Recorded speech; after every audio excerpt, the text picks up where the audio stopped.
Hi guys, and welcome to Death Before Dishonour, the fourth episode of Season 3. So this is the last chance for our competitors to steal that last spot into the finals, which is currently, going up to be a very, very deadly finals indeed, with A-Move Hacker, Flying Taco, and Chosen One already securing some slots. But up today, we have Darth Pendragon, the man, the myth, the legend himself.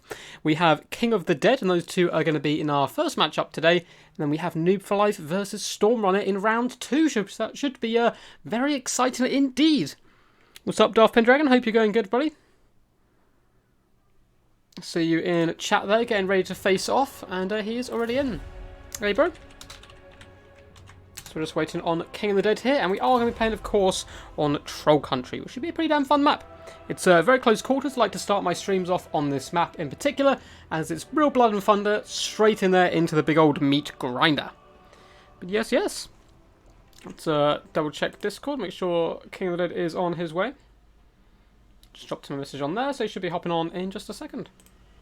Which could be fun. And it is a very scary set of games we have come up with some very good players. So in round 1, between Darth Pendragon and King of the Dead, we're going to be playing on Troll Country, Aldorf Outskirts, and Central Chaos Wastes. In round 2, between Noob and Storm, we're going to be playing on Glacial Lake, River Maxon, and Valley of Thieves. And in the final, a map I'm no longer allowed to say because I say it wrong every time apparently, but Languil, I believe it is. I say El Anguil, but I'm British, I'm allowed to get away with it.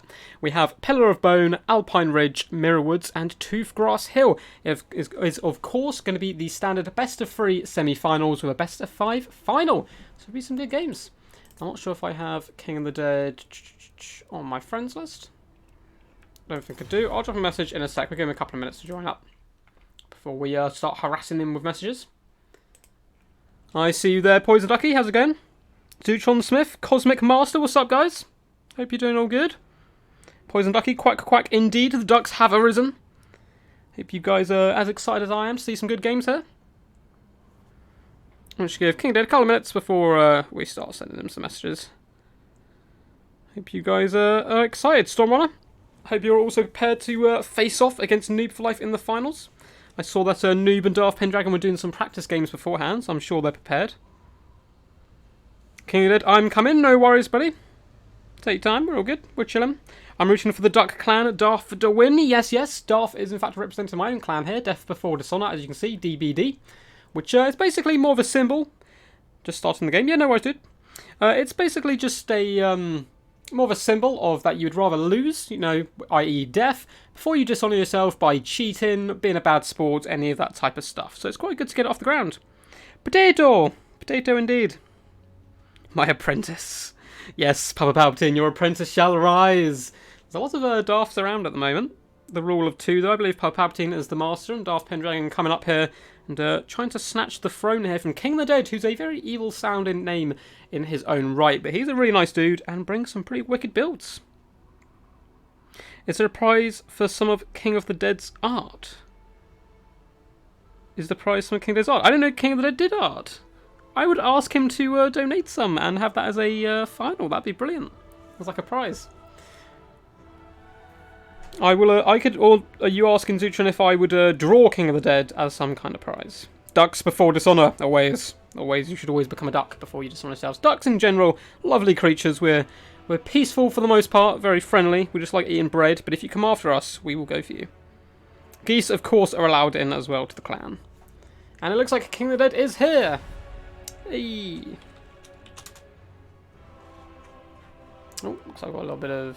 Sometimes the chat does this where I'll send a message and then it won't pop up for a while, but hopefully that will sort itself out in a second. So it's going to be Darth Pendragon to pick and ban 2 first, then King of the Dead will get his turn, and if it goes all the way through to the 3 games, it will be a blind pick, which means both players will send them to me, and neither will know what's going on. It's really fun. You get some pretty wild picks in general, and some matchups you normally wouldn't get going. Duck, go! What's up, Optimus Pine? Nice to see you, man. Haven't seen you around in a while. Hope you're doing all good. Oh, looks like King of the Dead has dropped. That is sad times. I'm sure he'll be back in just 2 seconds. He might have been what was bugging out the chat. But we're getting back in 2 minutes. So our game crashed when I shift tab out. No worries, man. We'll get you back in 2 seconds. There's no super rush here. King of the Dead does amazing works of art. I did not know this. I almost feel I should change my name to Cosmic Master of Ducks. That sounds pretty badass in general, and a great name indeed. But who wants some art? Everyone loves art, King of the Dead. It's brilliant. I currently have... how many pictures of art in my room? I've got some like canvases. I've got a Prison Break canvas of the main character with all his tattoos on his back, and I also have a Deadpool canvas as well, which is pretty damn cool. And a nice canvas of the Colosseum in Rome. I went there when I was 18 and we took some photos. Which, did you know, this is a random fact just to pass the time while we're waiting for a King Top in here, they used to flood the Colosseum, so it's like a watertight ground, and they would flood it so they can do ship skirmishes. That's insane. Imagine going to a Colosseum to watch a ship battle. It's pretty nuts in general. But yes, who is your money on though? The mighty Darth Pendragon or King of the Dead? And of course, the winner of this series will get to go to the finals up against Flying Taco, A-Move Hacker, and Chosen One. Chosen One coming fresh off his Season 2 victory as well. Doing well, thanks. That's all good, Optimus Prime. Good to hear. Looks like King has dropped dead. What's up, Park Map? Hope you're doing good. Park Map is one of our backups today in case people do have internet issues and so forth. My heart ain't meant to be beautiful.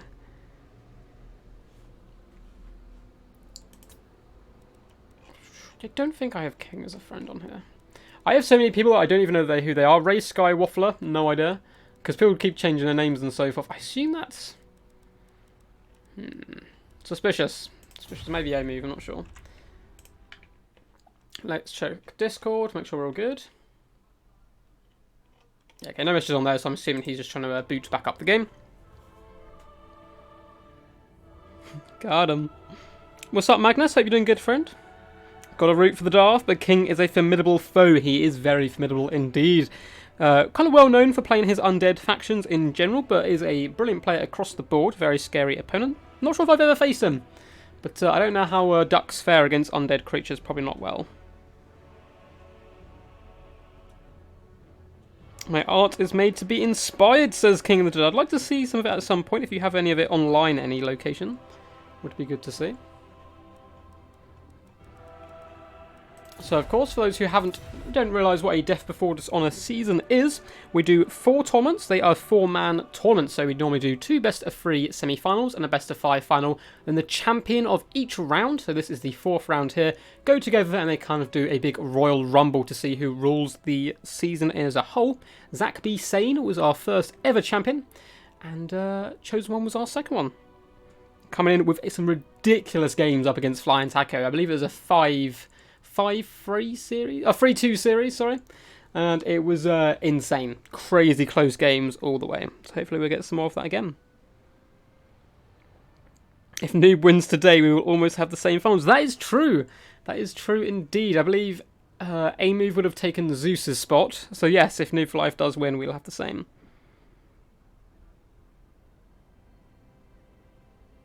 Death Before Dishonored for the win. Indeed. So hopefully King Dead will be hopping in soon. It looks like his computer's having a little bit of troubles, but we'll give him some time. We can always switch over to the second game first if it does take a while. Send him my art so he may use it as a screen blocker. Yeah, drop it onto me on Discord. Looks like I've got some. Oh my god! Oh wow, the ECO is mine, child. I don't know if I'm going to use that as a screen blocker, but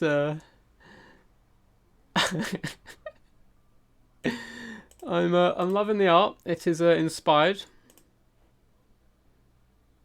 I don't know if I am legally allowed to use this as a screen blocker without being banned by all of YouTube, but it is beautiful. It looks like he is in. So it is Darth to pick and ban 2. I'm going to get this started. Sorry for the delayed start. It does happen now and again, of course, when trying to get people connected, but we're in no rush. Should be just a good, fun, chilled out stream. It does allow, you know, people to pile in as well. Is that a sly and sneaky Arsadamos I see sneaking into chat there? How's it going, buddy? Hope you're doing all good. Nice to see you around. Little disappointed you haven't created a 1,000 fake proxy accounts yet for me, but still. Unfortunately, we for Death Before Dishonour, we don't do... all the maps are pre-selected. King of the Hill, however, if you ever hop into those, we do a lot of meme maps. Raptor himself has kind of become a master of choosing horrendous maps to pick on. And Practical Jokers, how's it going, dude? Nice to see you in chat. Welcome back. Okay, so Darth Pendragon is going Empire and banning Dowie and Norska. King of Dead very upset that he cannot play Dowie there. Indeed, I'm sure he's going to be coming in here probably with the Tomb Kings.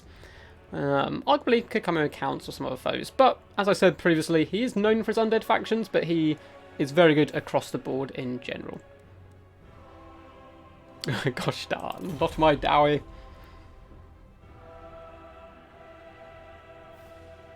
Quarantine kicking in. Ugh, we haven't got to quite that point yet in Britain. I mean, we've been told to stay at home, but no one does, because, you know...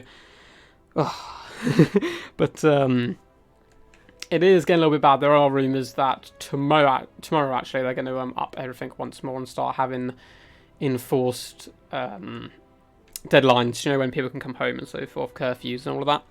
Which is nasty, but we are working our way through it.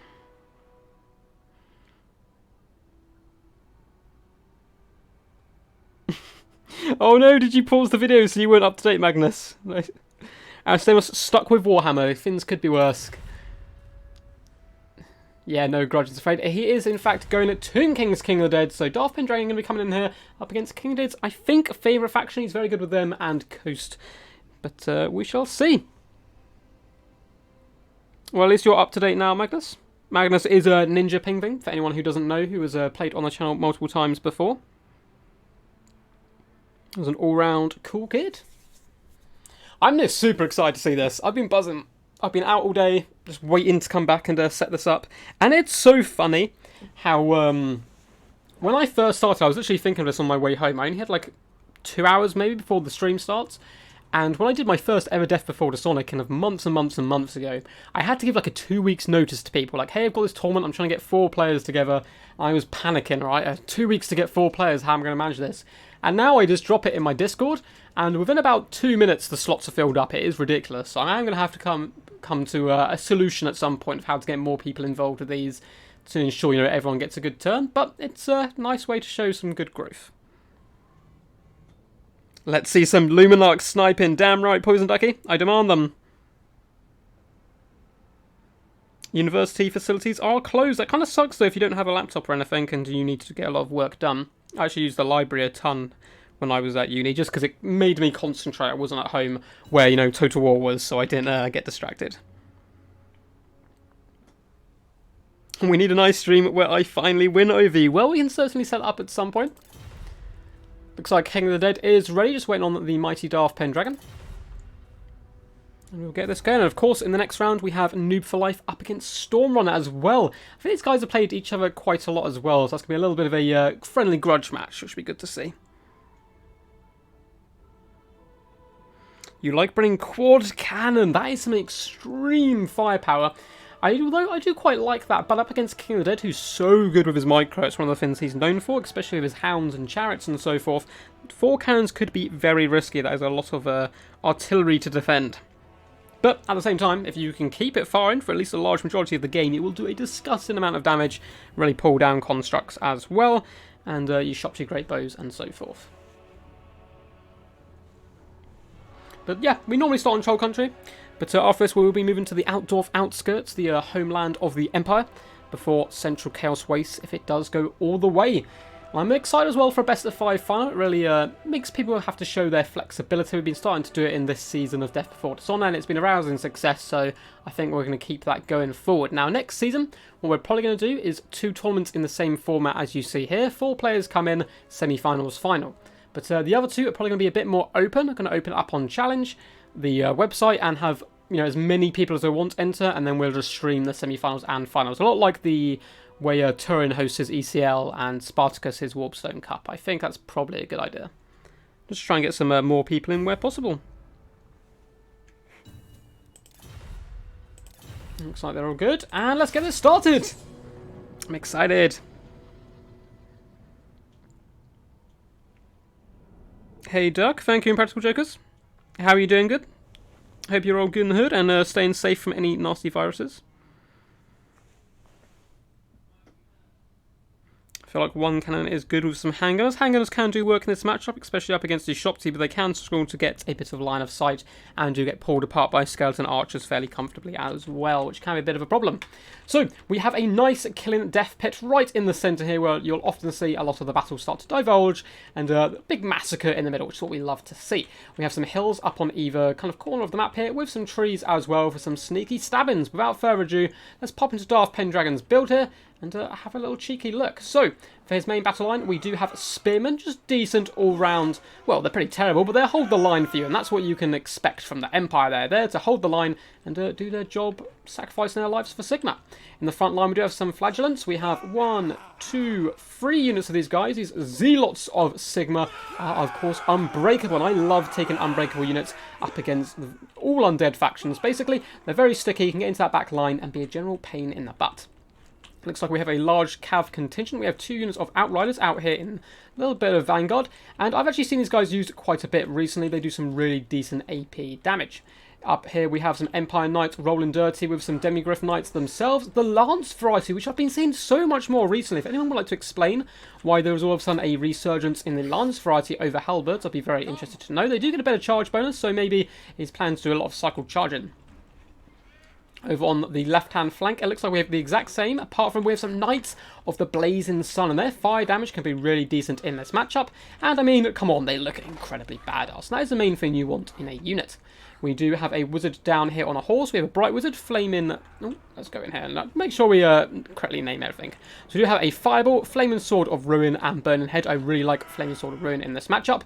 We also have a Boris Toddbringer here, up on top of his Mighty Flying Griffin. Looks like he's, of course, going to be bringing the Midland Runefang for that replenishment. White Cloak of Ulrich as well. So pretty decent army indeed. Let's have a little look at King of the Dead's forces. In the front line, we do have some very chunky Nekakar warriors all the way along the front line. These guys will tear apart Spearmen very, very quickly. But again, a big burning head along the line will destroy them as well. We have Spearmen covering the flanks. Nice to see in case there's any light cav trying to sneak in on his range units. Back here in defence, we have 2 units of Nekakar horsemen, as well as King Makesh's Scorpion Legion regiment-renowned skeleton spearmen, who will fight much harder than their regular low-tier brethren. We do have some bone giants as well. Looks like just the one. Either side here is flanked by the Chosen of the Gods regiment-renowned Ushopti Greatbows and a standard variety. Standard, better against those single entities, whereas the regiment-renowned much better at taking down infantry and, does a big burst amount of damage. For leadership, we have a Tomb Prince escorting Ark and the Black here. One of the most popular picks. Him and Cetra the Imperishable seem to be the best too. And you see his glowing eyes full of evil malice here. He's, of course, going to be bringing up the Tomb Blade of Arkham, as well as Fate of Buna and Spirit Leech. So, pretty competitive pick overall. And I believe in the far distance, I did spy a unit. It looks like some skeleton horsemen just on the one flank for now. Looks like King Dead is ready, and we have a ready champ. Good luck from Darth Pendragon. That is what we like to see, some good sportsmanship. And for those who don't know, the best way to get invited to my tournaments and to stick in my tournaments and get invited back again is to show that you are a good competitor overall, there for the fun, and easy to get on with, and so forth. Cool, cool. And the battle is underway as some early shots do come in, spearing a few of these poor warriors of Sigmar. There's some nice damage coming up into the Outriders. Immediately, that Bone Giant straight away getting some good value there, up to 6 kills, and going to be pushing those guys back up in the hills. So a nice defensive formation overall from the Tomb Kings, but there is so much utility here for mobility. With Nekakar Horsemen, they can charge in the front, do some nice cycle charging, and also help protect that back line. So he's not going to be static in his defense, but should be pretty decent overall. In the front line, looks like Ark and Black does charge into these Empire Knights with some help, and there's a nice Skeleton Warrior summon as well, pinning in those Demigryph Knights with a Spirit Leech popped on them as well. Really great value, but we do have some Outriders moving their way around the flank, which could cause big issues as the Empire do start to advance it. Looks like Demigryph's got in some nice free charges on the Nekakar Warriors and managed to fall back in time. Going to be turning to engage Nekakar Horsemen, who King Dead wisely pulls out here. Boris Toddbringer does land in the back on top of the Ushopti, which is a really nice pick, but unfortunately for him, he is going up against a Tomb Prince. But a lovely burning head here, coming down straight down the gullet here of this unit of Nekakar Horsemen, deleting them down to about a third health, and doing some okay damage to Nekakar Warriors, but nothing too crazy. That's actually allowed the Empire to win that engagement. It looks like one unit of the Demigryphs has been forced off by nice constant fire by the Giant coming in, but in the back line, some Knights of the Blazing Sun do manage to hop on top of the Ushopti before turning around to start surrounding this Tomb Prince and Archon the Black. Boris, with Flaming Sword of Ruin on him, is doing huge amounts of work here, holding the line, going toe-to-toe with this Prince, who does have the Liber currently popped on him. These Spearmen, though, going to be a big deciding factor if they can get in there to support their allies. In the back line, we still have a unit of Outriders who need to get active. It looks like they are going to be chased down by Skeleton Horsemen as well. Bone Giant up to 23 kills, pinging shots in at kind of will here, doing some really decent work. But the Empire are slowly breaking through the front line. Knights of the Blazing Sun forced back, however, and that does leave Boris all alone in a very, very dangerous situation. Now, where are the Ushopti? It looks like they have managed to get back online, the regular unit here, and the Chosen of the Gods looking like they're going to get active as well, and I feel like that's going to turn this battle in favour here of the Tomb Kings. But a nice Bone Head does come down again, did some pretty good damage to King Nikish's Scorpion Legion. Unfortunately, going to also roast a few of these Spearmen, but should also catch Skeleton Warriors as well in the mix. Not the worst cast, but unfortunately, Boris is getting pinned now from that constant fire from both Ushopti units, and is going to force him into the sky. He did okay damage up against the Tomb Prince, but Archon the Black is incredibly healthy, which is a bit unfortunate for Boris to get caught in that situation, as the rest of the battle isn't going too disastrously for the Empire, as Knights of the Blazing Sun do rally and start running over some Skeleton Spearmen here. We have Outriders in the back line doing that consistent damage to the Bone Giant, but it's nothing too crazy. Actually, it looks like they may be focusing down the Ushopti instead, who are being chased away here by some very, very dedicated warriors of Sigma here, who just ignore that Bone Giant. They're not fast. It looks like the Empire Knights have surrounded the Tomb Prince, doing some decent damage before darting away again.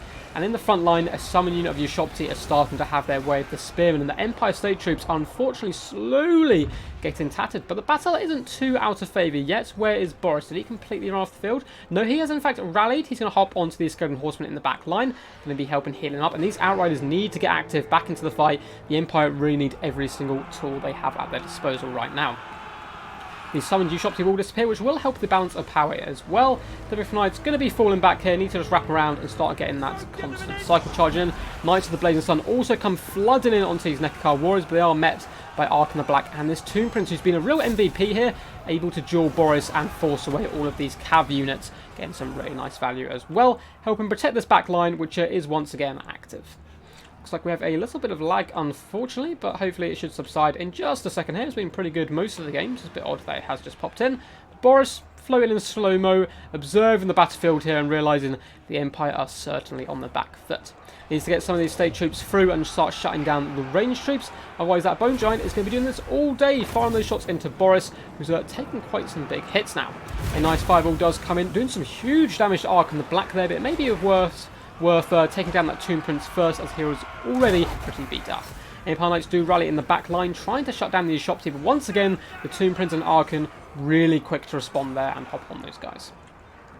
So healthy Skeleton Spearmen and Nekakar Warriors as well, going to be swooping in to help their beleaguered brothers and slowly swarm down these Spearmen. Outriders getting some decent shots in though, as they do wander in.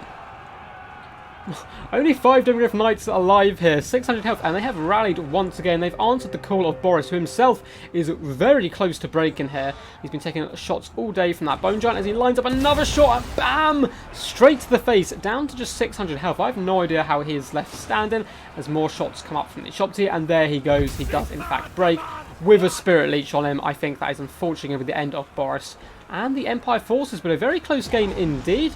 Nice display there by Darth Pendragon. Almost got onto the backline multiple times. You can see the Ushopti are pretty beat up, but it wasn't quite enough. Really nice play by that Tomb Prince, who I think was the MVP here, shutting down all the cav that hopped into the backline and beating the crap out of Boris, who unfortunately has fallen from his mighty mount, and both will rest peacefully here until Cetra or Archon the Black comes over here and raises them to add to the numbers of the undead horde. So it is now just the unbreakable units fighting. Although there's some Spearmen, they think they've still got this. They're like, you know what, Boris can handle it, but we, the Spearmen, the 59, the legendary, will come in here and show these Nekakar Warriors what's what.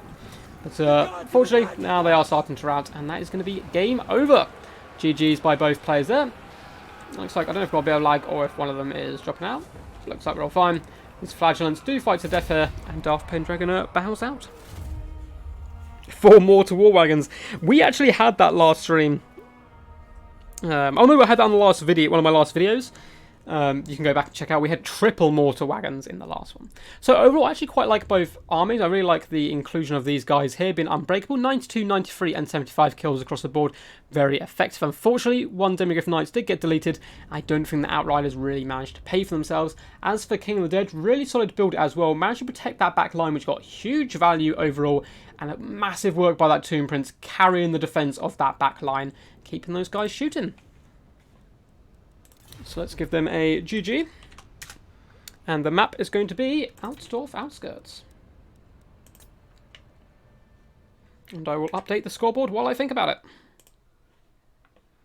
So King of the Dead is up to 1. And this is a best of 3 semi-finals. If he wins the next one, he will be going through. Looks like I have a load of messages on Discord, but nothing important, so we're good. So King to pick and bam 2.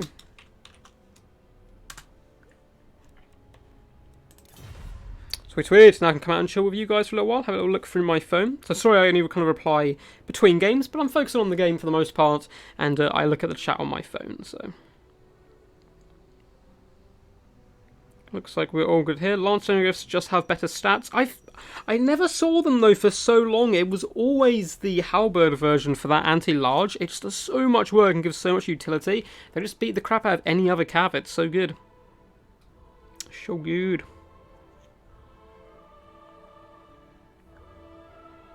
They're pretty cool, but they are high elf, so they're all cool. High elf units are pretty cool, and I'm pretty sure the next DLC is going to be High Elf Magnus, which I'm sure you'd be very high of, or very happy for. I believe it's going to be Greenskins versus High Elves. I've got a feeling it's going to come out surely like next month, or the month after. It's got to be very soon. And then hopefully we'll get some news on Total War Warhammer 3. Don't know if there's any factions you guys are looking forward to in particular. I'm actually really kind of hoping for Hobgoblins. It's probably going to be a DLC, but kind of a Kharn-driven Goblin build. It's going to be so cool. Them and Chaos Dwarfs I'm looking forward to the most. So it looks like King of the Dead is banning Wood Elves and Dowie and going Vampire Coast. And I believe those are probably the 2 strongest counters to Coast, so I quite like those bans in general. And we'll see who Darth Pendragon picks. He's on the back foot here. Can he drag it back to a 1-all series? How long is the waiting list? I'm afraid, Shetland, it is it's set, so Death Before Dishonour is just the 4-man tournament. I can always try and get you into the next season, though. But after this, we will, probably next week, hopefully, or maybe the week after, have the finals of this season. So we currently have Darth Pendragon, King of the Dead, Noobflife and Stormrunner fighting for the last slot in this season's final, which already is filled up with A Move Hacker, Flying Tackle and Flying Taco, sorry, not Flying Tackle, and Chosen One, which is going to be pretty deadly. But hopefully, Shetland, I will do a King of the Hill tomorrow. Hopefully, it depends how much work I get during the day, and I'll drop you a little message and try and get you on there. Monochrome, nice to see you, dude. Haven't seen you in a little while. Hope you're doing all good. And Celeb, how are you guys today? Hope you're all healthy.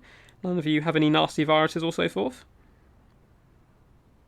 You're looking forward to Tzeentch? Yes, the demons in general are going to be pretty cool. They were never my favourite on tabletop, or my favourite thematically, but I think they're going to bring some really cool abilities and models and effects in general to the game.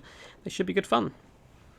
I'm an idiot. No, you're not, dude. It happens. It's fine. But we will get another King of the Hill, hopefully tomorrow, if not, certainly next week, where we'll try and get everyone involved as well. Unfortunately, yesterday's one just had to be a bit of a mini one, as I'd already streamed a Hellblade in the morning.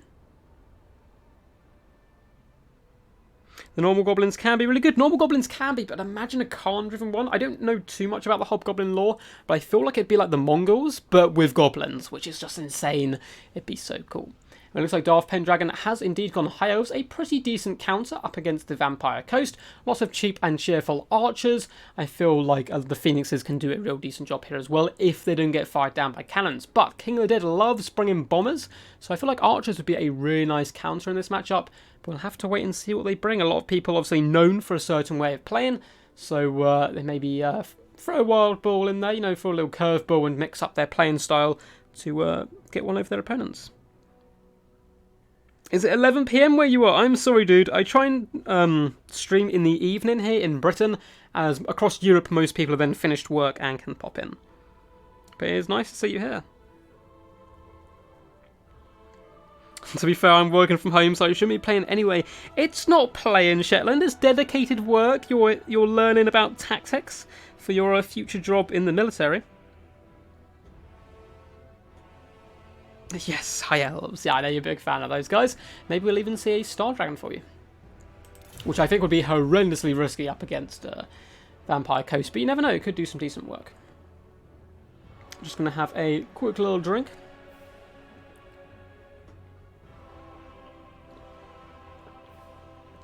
That's the good stuff. Wait for these guys to hop in.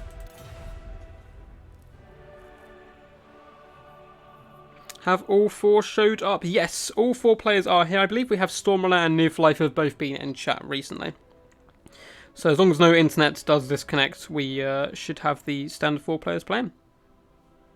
Nice to see so many people watching. I hope you are enjoying the stream so far. Can Daft Pendragon bring this back? And if you're enjoying what you see and you enjoy Total War Warhammer content in general, do feel free to hit that thumbs up button. One, it pleases the world in general, because when you hit that button, a puppy is born, which is the greatest thing that can happen in the world, and it really helps push out the channel to non-subscribers and so forth. And at the same time, if you like this type of content, we do tournaments, King of the Hills, standard videos, and all that good stuff. Feel free to hit that subscribe button. It's all good fun. Isn't this matchup in favour of the High Elves? Normally I would say yes, but with King of the Dead I would say no. He is a undead wizard of unparalleled skill. So I feel like if you're going up against him and he's chosen undead faction, it's never really in your favour, unfortunately. If you guys do want to get involved, by the way, in tournaments such as this, I do have a Discord which you can find a link for just down in the description below. You simply join there with a nice group of people who are always happy to help new players, experienced players, and it gives you a heads up when I'm hosting tournaments and so forth. Archer spam is very strong here. You've got to be a little careful of summons coming in and shutting down all your archers for very cheap value, but basic archers I really like here. A couple of bolt throws as well to shut down cannons with the extra accuracy, but at the same time, mortars tear apart High Elf infantry. It is disgusting. High Elves are very tightly packed formations, very regimented, which works on the front line on the battlefield, but makes you very susceptible to mortar strikes. Seaguard here, yes, I like Seaguard. Looks like King of the Dead is ready, and Daft Pendragon, so let's get this game underway. I'm praying for Queen Bess. I don't think we'll see her, because she can do decent work here. She's a little bit of a meme, but bolt throwers can tear apart a little bit, unfortunately. We are here, Altdorf outskirts, which of course is on the outskirts of Altdorf. Which, funny, one of my childhood friends actually went past Altdorf the other day. It's in Switzerland. I did say if he had seen Karl Franz flying around, he said he thought he saw an eagle in the sky, but no mighty Deathclaw, unfortunately. But Outskirts, pretty cool map. It's relatively open with a few trees dotted around and a bit of rolling terrain. Now, some really funny moments do happen here. You can often take cover in like the little divots like this where the hills are. It actually stops artillery shooting you too much. But anyway, let's go and see Daft Pendragon's Health Army is going to be trying to fight back here from the 1-0 deficit down. We have 2 Illyrian Reavers, I'm sure are going to be vanguarded, trying to get on top of those guns and so forth. And in the front line, we have a nice mixture of White Lines of Chase with Spearmen. Spearmen there to hold the line, White Lines to add a little bit of punch to that main threat.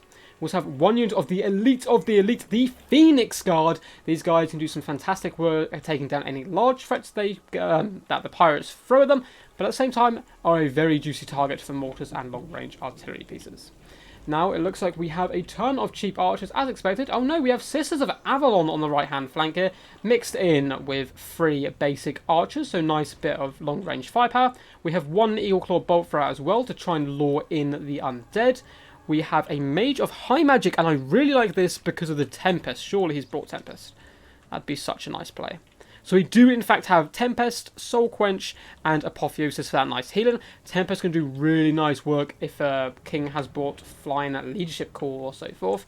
We also have Tyrion on his Mighty Steed here, and he's bringing, of course, all his buffs. So overall, really nice, quite defensive build. It's going to be a bit of a slogfest, unfortunately, if his Equal Bolt Thrower does get outshot here. Let's have a quick look at this build, and my god, this is beautiful. We have a Crab Rush build here. from King of the Dead. So in the front line, we have zombie pirate deck cannon mobs with polearms here, just to make up for the numbers. But we then have 3 Rotten Prometheans, one of them which is the Lamprey's Revenge, which is such a sticky unit with its regeneration, and it has these guys rolling dirty on top of their very awesome looking shotguns. Look how disgusting this crab is right here. He looks quite happy actually, so you know, he's a good boy deep down. We also have a Rotten Leviathan here, as well as Solostra Diaphin on top of her own very nasty Rotten Leviathan. She is bringing Ghost of the Past, so those damn lines errands going to be really key for shutting down the back line. Song of Enfrollment is such a good ability, minus 24 melee attack and 48% speed. And then we have a big old sloth of spells, including Tide Call, which is very good, and Denizens of the Deep, so she can summon a couple more Prometheans as well. A couple of Fellbats in the sky actually going to be pretty key here, shutting down the Archfire where possible. But at the same time, a quick Tempest would finish them off, but that might be a bit of a waste of magic.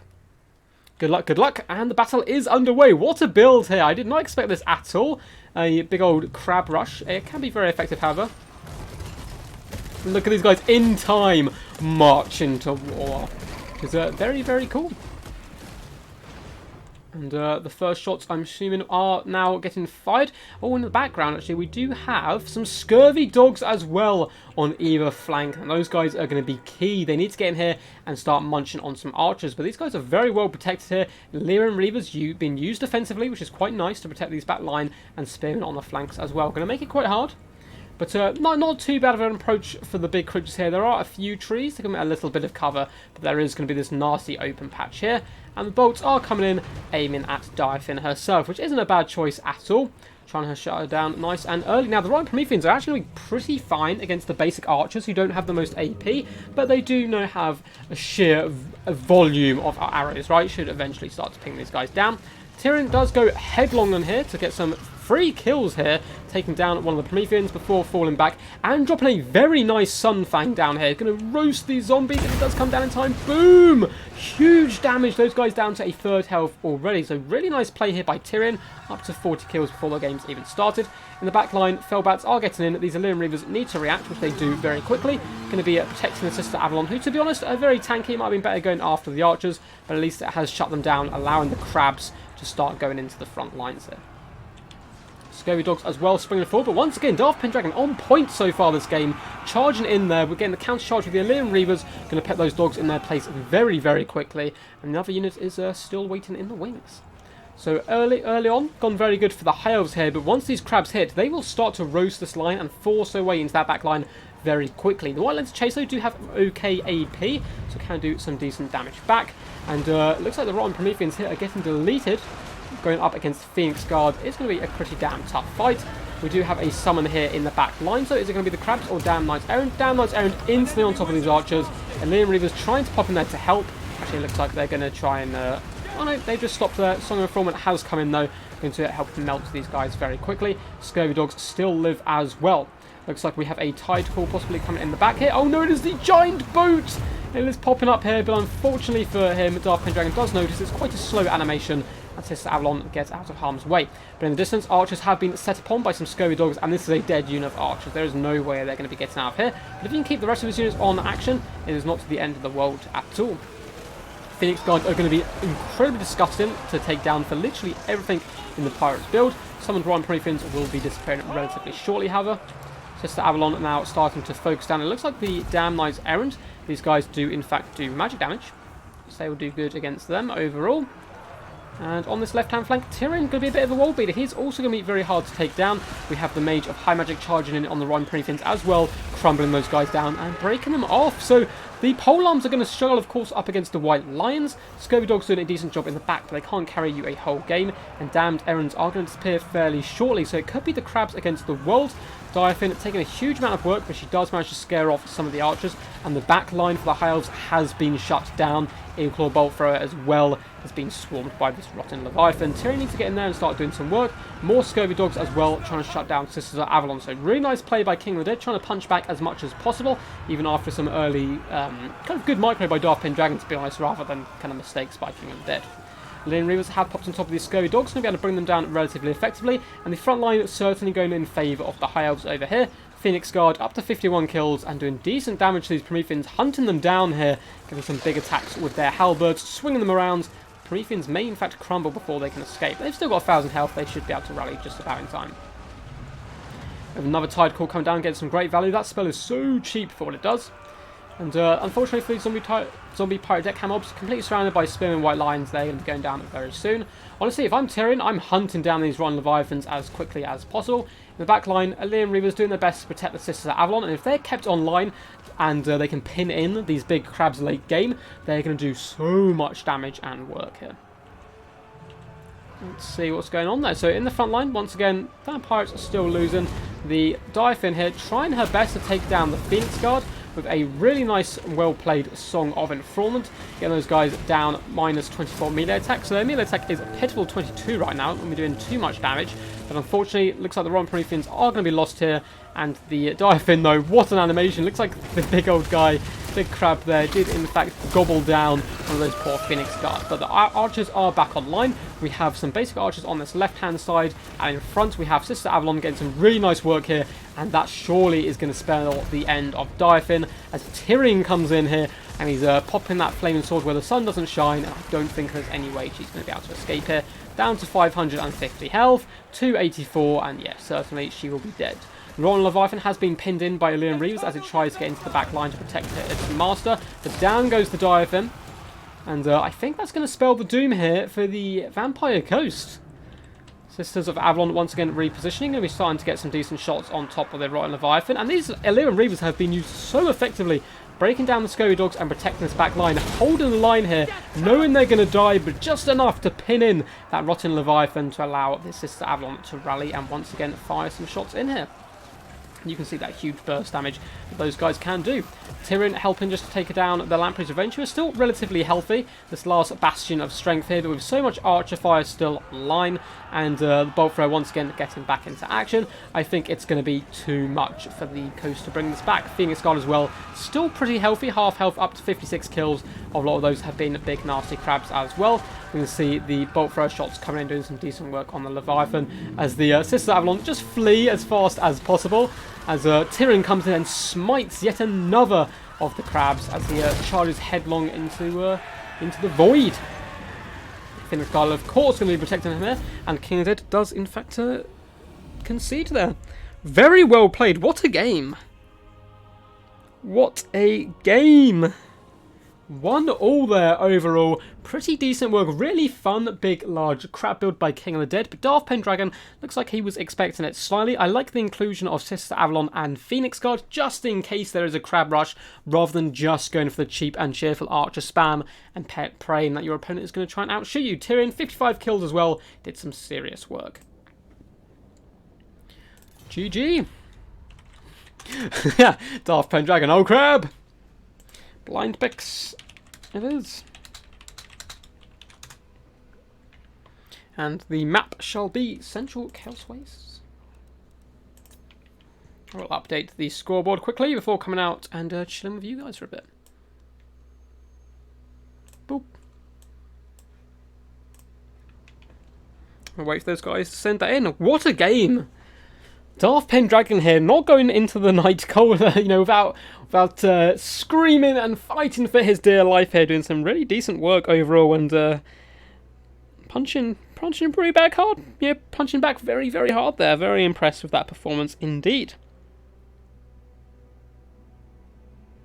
Some sisters are good against big stuff. Hey!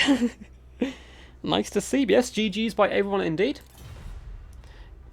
Blind peck, yes. Yep. Darth Pendragon is going to be obviously figuring this out. I think if I was Darth Pendragon, I would assume King of the Dead is going to go Vampire Count. So I'd probably pick someone like Lizardman in this matchup. RNS can show Tyrion what's up. That is true. Go on, Darth. You can do it. Stormrunner supporting his clanmate here, which is always good to see. Make sure I don't have any messages on Discord from these guys yet. Nope, looks like they're going to be trying to figure out what matchup is best for them. I think blind picks is maybe not the most balanced way to go, but it certainly adds to another level of excitement on top when you go the way. And it's also, it's all about that excitement and good fun stuff. We'll see, can Darth Pendragon do the ultimate comeback here and take it 2-1, or King of the Dead once again rise above his foes, summon his undead hordes, and unleash them upon the world. After this, we do have Noob for Life up against Stormrunner in another best-of-3 semi-final, before going into the best-of-5 finals, which should be very good fun indeed. Go on, let the death before Dishonour conquer! So let's see.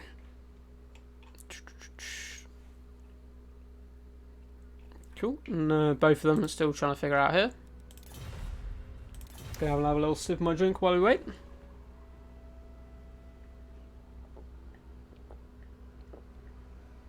Going to be lots of mind games going on here. You try and outthink your opponents. I think the best way to do this is go someone safe who you know has a okay matchup against almost every faction, such as the Lizardmen. Yes, there are some factions they don't want to face, like the Vampirates, for example, but you know King of the Dead has already chosen them, and everything else, you know, not the best matchups, but it's still doable. You're not going to get countered crazy hard. I would not pick someone like Wood Elves or Dowie in this matchup. So what is blind pick? Oh, okay. King of the Dead doesn't know. Yes. Send me a faction you want to play. And staff will do the same.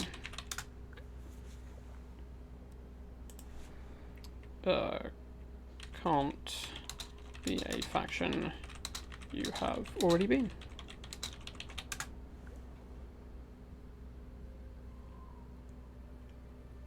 Cool, cool.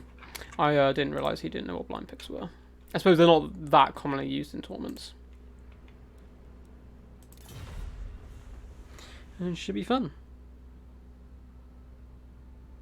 I like getting a ban or two before a blind pick, so you can ban the hard counters first. Do you mean like we've done, so the first couple of rounds I pick a ban, or do you mean before the blind comes in, both players gets to ban a couple of factions? I suppose that way it does open up the possibility for a few more, but you can kind of stop your opponent playing some factions they actually enjoy playing as well. Let's see. Cool, King of the Dead has sent me one. Nice. We'll wait on Pendragon.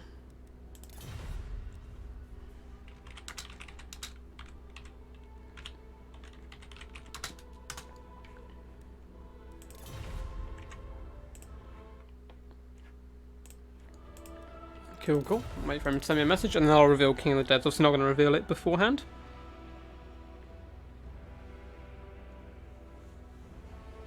And should be some good stuff. Central Chaos Waste, relatively open map. There's a hill though, which does kind of dominate a lot of the early gamers. Both players tend to try and go for the hill to gain that high ground and make Obi-Wan incredibly proud. But at the same time, you can ignore it. It's a very nice game to cast on. Oh, nice map story, as it's quite open, not too many trees and so forth. Sent it on Discord. Okay.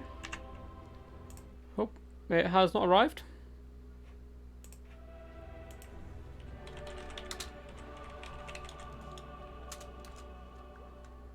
Oh, sure. Sure. I thought he had already sent it, but he meant, shall I send it on Discord? Yeah, sure we can. Cool, cool.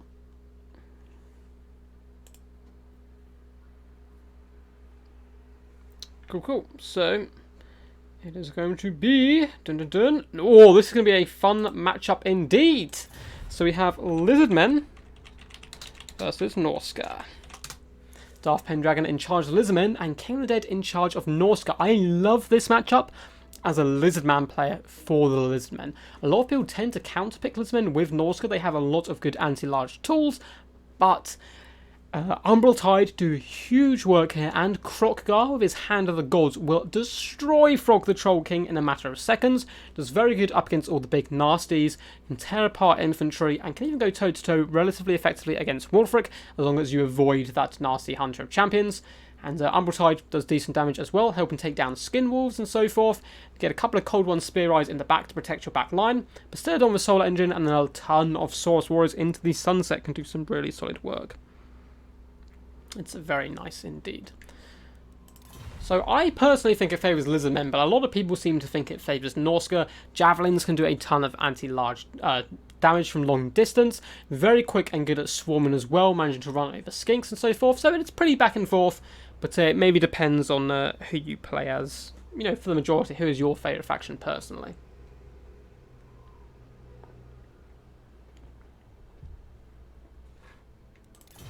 Cool, cool. Looks like we don't have any questions, so we just wait for these guys to sort themselves out. And New for Life Stormrunner, hope you guys are getting ready in the wings. Hope you are pumped up. You guys, of course, are going to be playing on Glacial Lake, River Maxon, and Valley of Thieves. So some pretty cool matches there indeed. Tic-tac-toe for the win. If Darth Pendragon brings tic-tac-toe, he will have certainly won the hearts of the people, regardless of if. Oh my god, I can't speak today, so it's been a long day. Regardless of the result here, he would have definitely won the hearts of the people. My voice is failing me, unfortunately. We did 2 streams yesterday. If you stream too much, your mind does unfortunately turn to mush, it turns out. And I've been streaming quite a lot recently, but it's been super good fun. We do have a Hellblade Sinuous Sacrifice stream going on as well. A little playthrough. We're doing a blind playthrough. I've not played it before, so you can always feel free to go check that out if you ever do get bored of Total War content. But the main thing is the Total War that we're going to have consistently. I forget salamanders exist. Ember and Ice Troll salamanders are really dangerous in this matchup. It's so good. Salamanders, they delete frog, delete trolls, fantastic against mammoths, can scare the skirmishing marauder horsemen as well. They're just so powerful if you can protect them. They're very squishy if they get caught, but having a couple units of Cold One Spear Riders just to protect that back line works absolute wonders. It's one of my favourite combos in this matchup. Yeah, Blobs of Temple Guard can also work in this matchup. I think it's definitely Lizardman favoured, in my opinion. But again, I've picked Lizardman a ton of times before on ladder and so forth, and people pick Norska into me. So maybe I'm biased just because I'm a big fan of the Dino Boys themselves. How would you guys feel about a Total War Warhammer 40k series of games after they're finished with the fantasy series? Is that something you'd want to see? Something you think could work? I actually would be all about it. It'd be very interesting to see how it works. But there's a lot of combat troops in 40k, so I don't think it'd be too hard to implement. I mean, you have a lot of range-focused factions in here, and it works. Be interesting to see how they do the mechanics. The campaign map could basically just be a world that you're trying to take over. I think it could be some pretty decent fun, but we'll have to wait and see what people think. And how Total War Warhammer 3 goes, which I'm incredibly excited for. But I know we have some DLCs on the way before that. Pterodons are a must. I don't actually bring Pterodons in this matchup, but that's because I've invested in Salamanders. But yes, Pterodons are fantastic here. They do a lot of damage up against the very lightly armoured Norscan troops, which is a big problem for Norskans. They can get skirmished as well by chameleon skinks because that lack of armour really does deter them, unfortunately.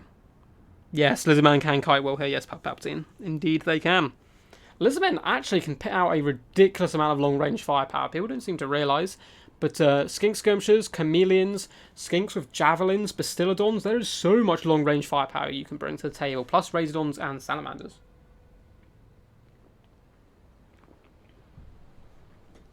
Looks like the mighty King of the Dead is indeed ready. Just waiting on Darth Pendragon now. It wouldn't work. Turn-based Total War struggles when you travel so fast. Basically, each turn you would have enough movement to just run circles around stuff.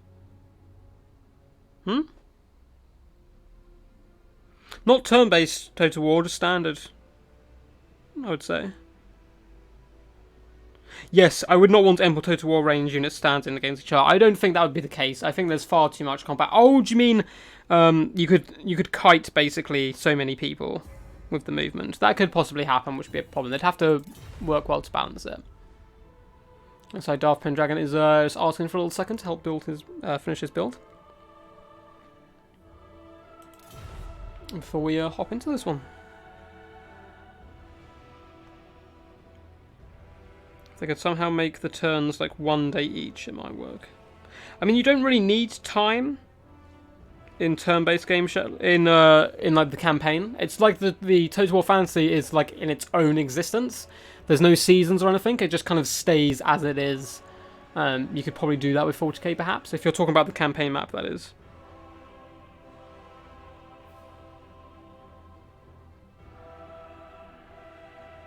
A plane does move faster than a marching army, but they'll probably have everyone walk on foot for the most part, like they do standardly, and they maybe just switch to planes when you go across unpassable terrain, much like they switch into boats now. Might be a good way to counter it. Yeah, making sure people don't kitejaw could be really hard.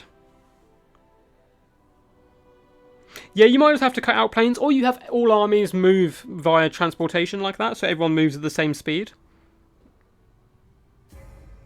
Kind of everyone takes like a plane. Like when you go in the water here, everyone goes in a boat. Perhaps when you just move an army, it just goes via some kind of transportation.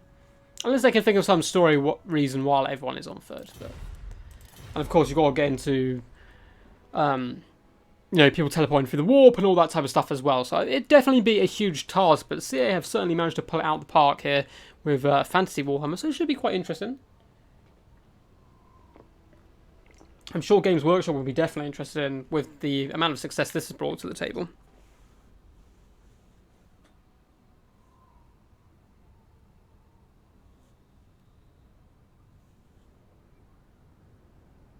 The thing is, there wouldn't be a lot of worlds to explore. You don't need to explore a lot of worlds. You could just have them on one world. They've done that a lot. But that means modern armies are walking. But you don't need them to walk. You could have everyone in transportation. You could, like when they march to war in reality, if the Imperium go to war to a planet, they don't all walk there. You would have them in, like, a starship. So they would transport their Elder. You could do the same. Even Greenskins do take spaceships. But again, I see your problems here, Shetland. There's certainly some very big problems they would have to try and work around.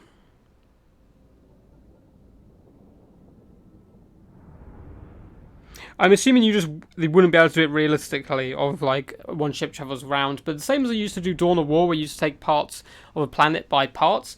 I mean, realistically, you could just nuke the whole planet, but perhaps you'd need some kind of law reason why they can't do that.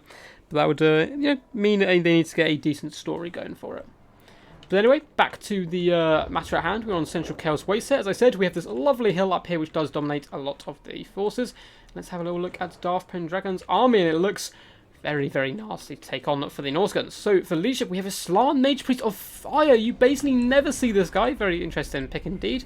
Come with his banishment, Shield of the Old Ones, and all that good stuff. But mainly here for the Burning Head, Flaming Sword of Ruin, and Cascading Flycloak, which should do some pretty good damage.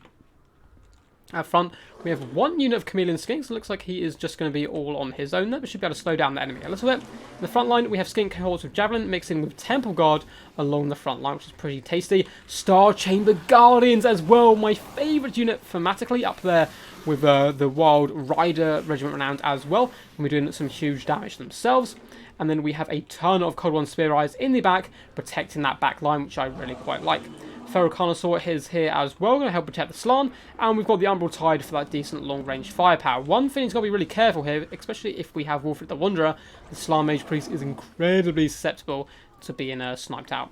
So, for the King of the Dead, we have the Beast of Tanashnar on this right-hand flank, in their anti-large. Really nice unit overall. Often, you'll see your opponent move out Cav to deal with them, thinking they're hounds, and their Cav get eaten alive. Nautical Warhounds on the left-hand flank. And in the centre, we have Marauder Champions, so going a little bit more elite, should do some decent work up against the Temple Guard even. We then have Ice Trolls here, so the Umbral Tide have their hands pretty full here, the amount of stuff they have to take down.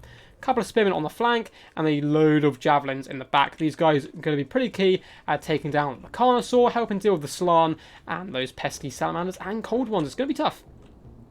For magic, we do have a Shaman Sorcerer of Metal here, coming in, rocking his air guitar as much as possible. He does have the Golden Hounds, a Vortex you don't see very often at all, Plague of Rust, and Searing Doom. We have a Skinwolf Were-King, the werewolf hero here, roaring into the sky here, trying to do his best to impress Frog the Troll King, the riskiest of picks in my opinion in this matchup.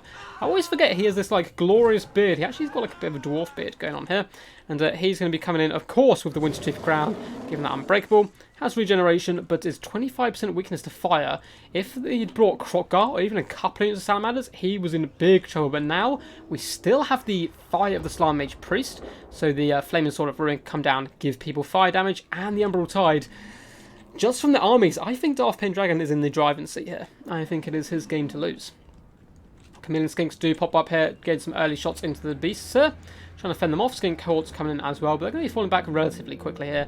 And Frog and these Trolls need to be very, very careful, That Flaming Sword and the Umbral Tide are going to do so much work here. He needs to play this very, very carefully indeed. Allow the champions to just maul through the cohort and pin in the Temple Guard and try and assassinate that Slann Mage Priest as quickly as possible.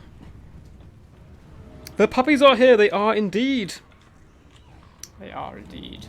Kind of Ice Trolls though. They will do some decent work in beating down Skinks and so forth, and they can go toe-to-toe okay against some of the Cold One Spear Riders, but they still have that bonus first lodge, and Temple Guard are going to be disgustingly nasty. Umbral Tide have been spotted, so Frog knows they're here. Ready, champ, let's go. And more the Hunters with Javelins are certainly going to have to try and pin those guys down where possible.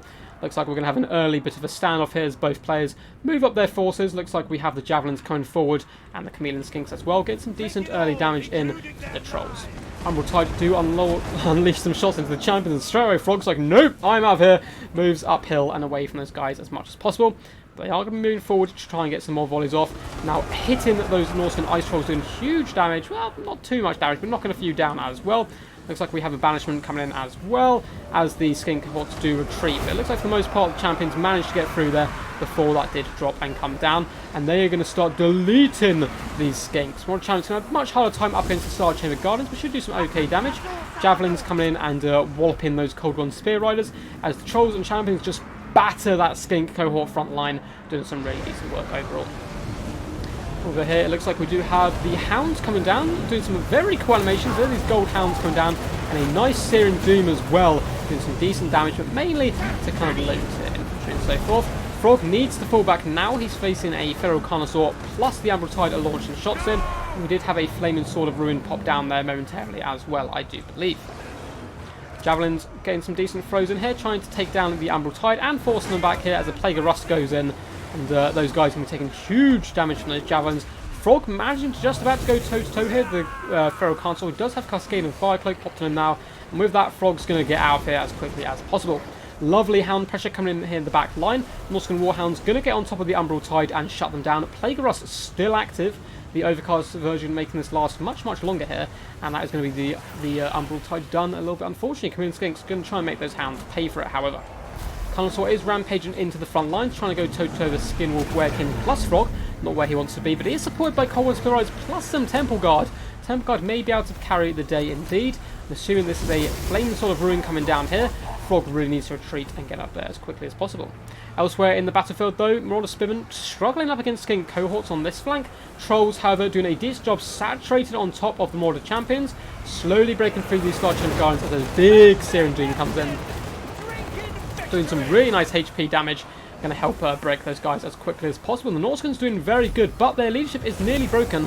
Wintertooth Clown has been popped. The Werekin trying its best here, pulling down Cold One Spear Riders, but some very healthy Temple Guard here, and it's so tempting to go in and snipe out that Slann, but I would fall back with all my key units, get the Javelins, and use them to take out the Slann where possible. Umbral Tide are once again active, and we're going to get a nice burning head coming down at the Javelins here. They are skirmish units, so their formation isn't too bad for this burning head to come through. But it's doing some okay work here. Going to clip Frog as well, but it's really meant for big blobs rather than single entities. And those Javelins are making that Slann Mage Priest punished here. Plague of Rust being used really well in conjunction with the Javelins, allowing units to get deleted much quicker.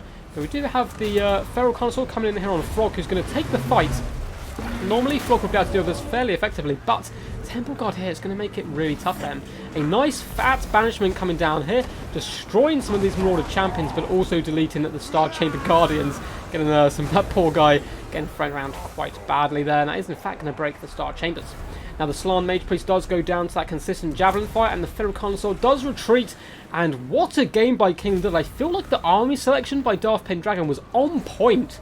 Really perfect to do with this, but such nice play with that Plague of Rust combining with the Javelins has managed to pull this game back massively now in favour of King of the Dead.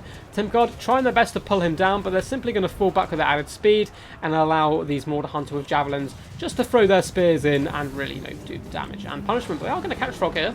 A little bit of a lapse in micro here by King of the Dead as Frog down to just 700 or 800 health now. He is starting to waver, have a load of Javelins coming in. Looks like the Umbral Tide once again being forced back by Spearmen, and that is going to be game. So King of the Dead will be advancing to the finals here. But what a crazy game. Crazy, crazy game. Lizardmen just got swarmed a little bit too hard there, but the combination of the Plague of Rust and those javelins are really what swung it. Pushing off the Umbral Tide early on, even though they still did a decent amount of damage, finishing off and sniping out the Slan Mage Priest, before also taking down those Temple Guards. So overall, really well played by both players here. Didn't expect the Hound Javs. Close game. King of Third, see you in the finals. So we'll update the scoreboard quickly. King of the Dead 2-1 up now. And thanks for hosting, Ducky. Good luck for the next round. King of the Dead, no worries. So if you would like to join Noob for Life, boop, and also Stormrunner, let's get you both in. There we go, pop them both in. And we are going to Glacial Lake. Like Stormrunner is here. Hey, dude. Let's update the score. So, we have Stormrunner up against New 5.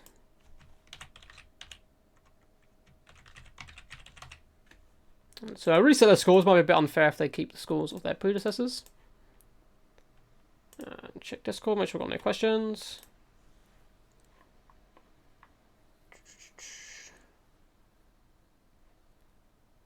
Yes. Sorry, just reply to a message quickly.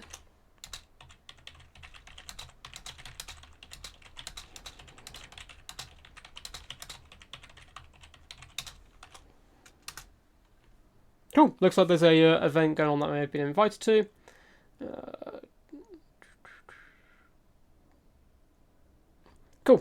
Cool. Samurai Warrior, if you are in chat, I have seen your Discord message and I'm 100% down for it, but I will get back to you after we finish the stream. So wait, let's hop back in, and we are waiting for New for Life to pop in. Working actually did okay. Yeah, the Working did a work. I don't mind a Working in this matchup. Of course, has regeneration, so susceptible to fire. Flaming Sword of Ruin, really nice pick coming with that fire slam there by Darth Pendragon, but unfortunately he did get sniped with a javelin combination with the javelins and the Plague of Rust, which is a really nice combo I didn't think of before. That's a crazy Norscan army. It was indeed, but it worked pretty well.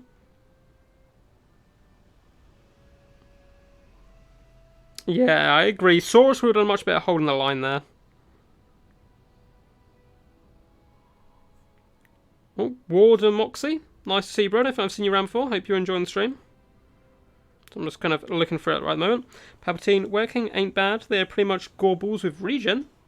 But they don't get picked that often because there are no magic lords for Norscans. That is true.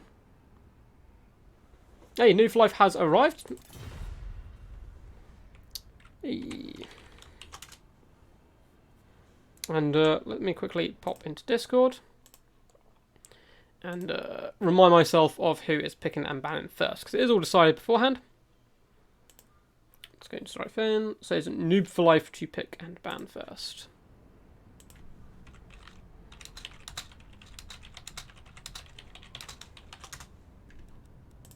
Cool. Should be good fun. Yeah, very good, very well played, King Dead. Really nice set of games as well. We'll be seeing you in the final in a second. And Darth Pendragon, man, you did good, dude. You did really good.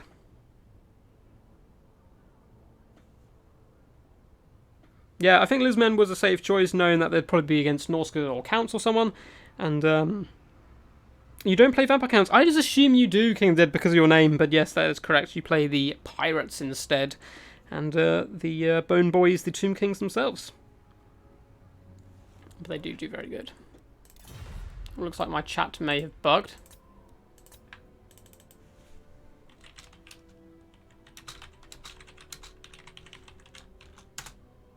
Looks like chat has bugged. I can message him in a sec if it doesn't sort itself out.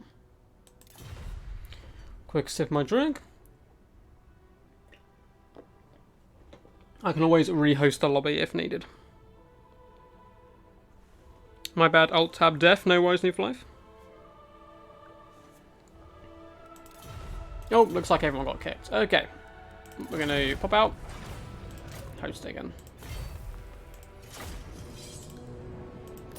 With our very creative 123 password as well. As always, let's pop that open. Let's go Glacial Lake, and we'll invite those guys back in. So Noob and Stormrunner. And we'll see how this goes. But welcome guys, if you are new to the channel, this is a tournament we host as weekly as possible. It's not every week, depending on my schedule, but it's a 4-man tournament in a season. So we have 4 kind of heats, I suppose, and the winner of each tournament comes together for a grand finals. And the current champions already are Mr. Flying Taco, Chosen One, and a Move Hacker. So whoever wins this today will go on to face off in those finals. I promise I will not out-tab. Boop. No worries. So it looks like I got a little bit bugged there, but we'll wait for Noob 5 to hop in and we're good to go. Should be some good fun. Glacial Lake, pretty close to Troll Country in the fact that it's a very close map. There's not too many different ways you can play it. You just got to get in there, get your head in there, and just start slaughtering your opponents, hammering them down as quickly as possible. It's quite a nice way to set up this set of games. It does have this rather large hole here on this right-hand flank, however, which of course is impassable. So well, unless you can fly, of course, but you can flank around that side, but your opponent will be able to see it come in. So if their micro's on point, it can make for a very interesting game indeed. Just waiting for Noob for Life. It says he's online and loading up now, which is good. And the winner of this will, of course, be taking King of the Dead on in a best of 5, which is going to be pretty tough. Cool. Looks like he is online, so he'll be joining in just a second. If you do have any questions, now is the perfect time to ask them in this little bit of downtime. And looks like Dutch King is online as well.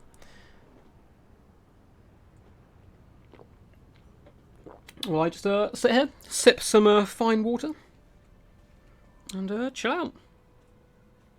Hey, looks like Noob for Life is back in. Hopefully that hasn't bugged in. Hey, it's all working now. Cool.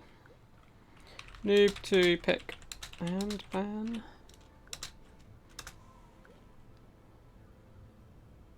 That's right, no worries. Noob for Life looks like he tabbed out, which unfortunately broke the game a little bit, but we are back indeed. So Noob to pick and ban first. He's a very good Lizman player himself, so I'm assuming we're going to see them at some point, which is always good. I love to see the Dino Boys in action. That's easy. Lizman, even Stormrunner knows that Noob 5 is a big Lizman fan. Probably going to be banning the Vampirates, I assume, and then pretty much any other faction. Ooh, banning Tomb Kings and Dark Elves, not banning the Vampirates, which I think are certainly the toughest matchup for Lizman. I actually think Dark Elves is relatively even with the Squadron Chariots, and Tomb Kings, you have so much fire damage you can bring to the table. I actually don't hate the matchup. Your Shopty Great Bows are the bane of my entire existence in Total War, but if you get around them, I think it can be made relatively even. But we'll see who Stormrunner picks. Up against the Lizardmen, I'm not sure who I would go. I'm not sure. There's many different ways you can play it. Skaven do a decent job here. I'm good at tanking down the big dinosaurs with all that long-range firepower, and then just grinding down that main fight with summons and so forth. So it's definitely a way of doing it, and it'd be interesting to see. Stormrunner does, in fact, quite like Skaven, I believe. Dark Elves, but they're banned. So Chaos. Looks like we're getting Chaos versus Lizardmen. Odd choice by Stormrunner. Maybe a bit of mind games coming in. However, Chaos, I feel, have a really bad matchup against Lizardmen, because Temple Guard can basically beat the crap out of anything, including their big monsters. But you do have Hell Cannons, which can deal with Temple Guard, which can work. Hellbirds are pretty decent in this matchup as well, take down the big dinosaurs and so forth. But the Lizardmen, to be honest, what I've been doing in this matchup recently is actually going really skink heavy and go for a skirmish build, bring loads of Salamanders, loads of Razordons, and loads of Chameleon Skinks and so forth, and just kite the Chaos player to the other world. Cool. Looks like those guys will be sorting out their matchups.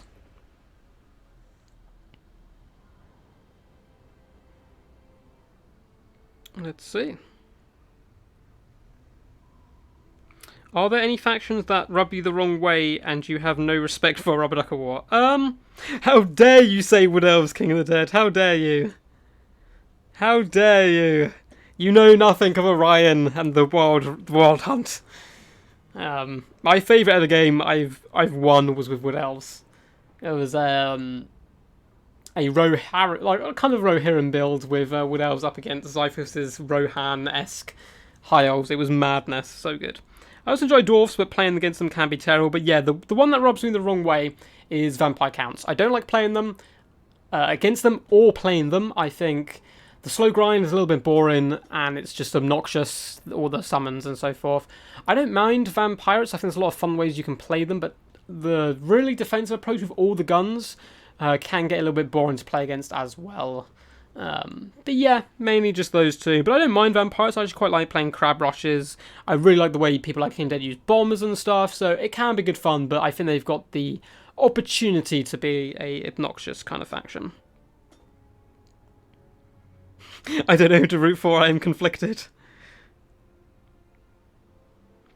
I don't mind facing Norskins, High Elves. Dark Elves are just so good. I feel like Dark Elves are top tier. They're so good against pretty much every faction. They have so much utility. So when someone picks Dark Elves, I do struggle to counter-pick them, I suppose.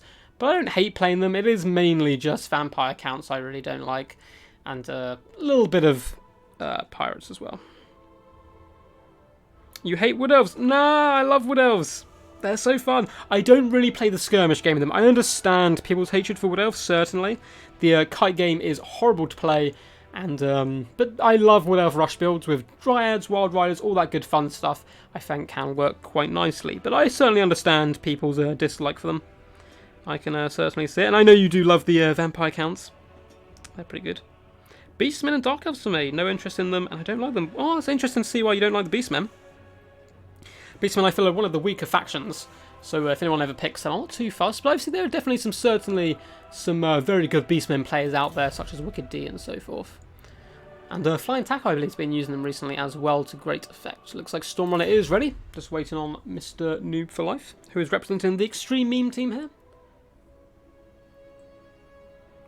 Stormrunner looks like he's a, of course he is, he's a DPD member, following in the path of Darth Pendragon there. Cool. Looks like he is ready. Oh yeah, he was already ready, waiting on Mr. Noob. Personally, I don't like single entity monster spam and monster mashes, mainly because it's almost auto-win against some factions. Yeah, that can be pretty tough. I love Wood Elf kite builds, of course you do, Aristodemus. You are a very good player at doing Wood Elf kite builds. I don't mind them. I really love the Swift Shiver Shafts and stuff, so I've been trying them in different ways, but I understand why people get bored of the Triple Way Watchers, nets, and just that same build, which happens over and over again on ladder, which we've seen less of. People are mixing up a bit, which is nice to see. Wicked is a greenskin main, isn't he? I believe he is. I know Git Grumper is, but Wicked, he may be greenskins. I think he's quite good at Beastmen as well, though I think they're one of his main ones. 2 out of 3 of them should be deleted. Nah, you gotta leave some elves in there. Elves may think they're better than everyone else, but it's nice to kill them every now and again.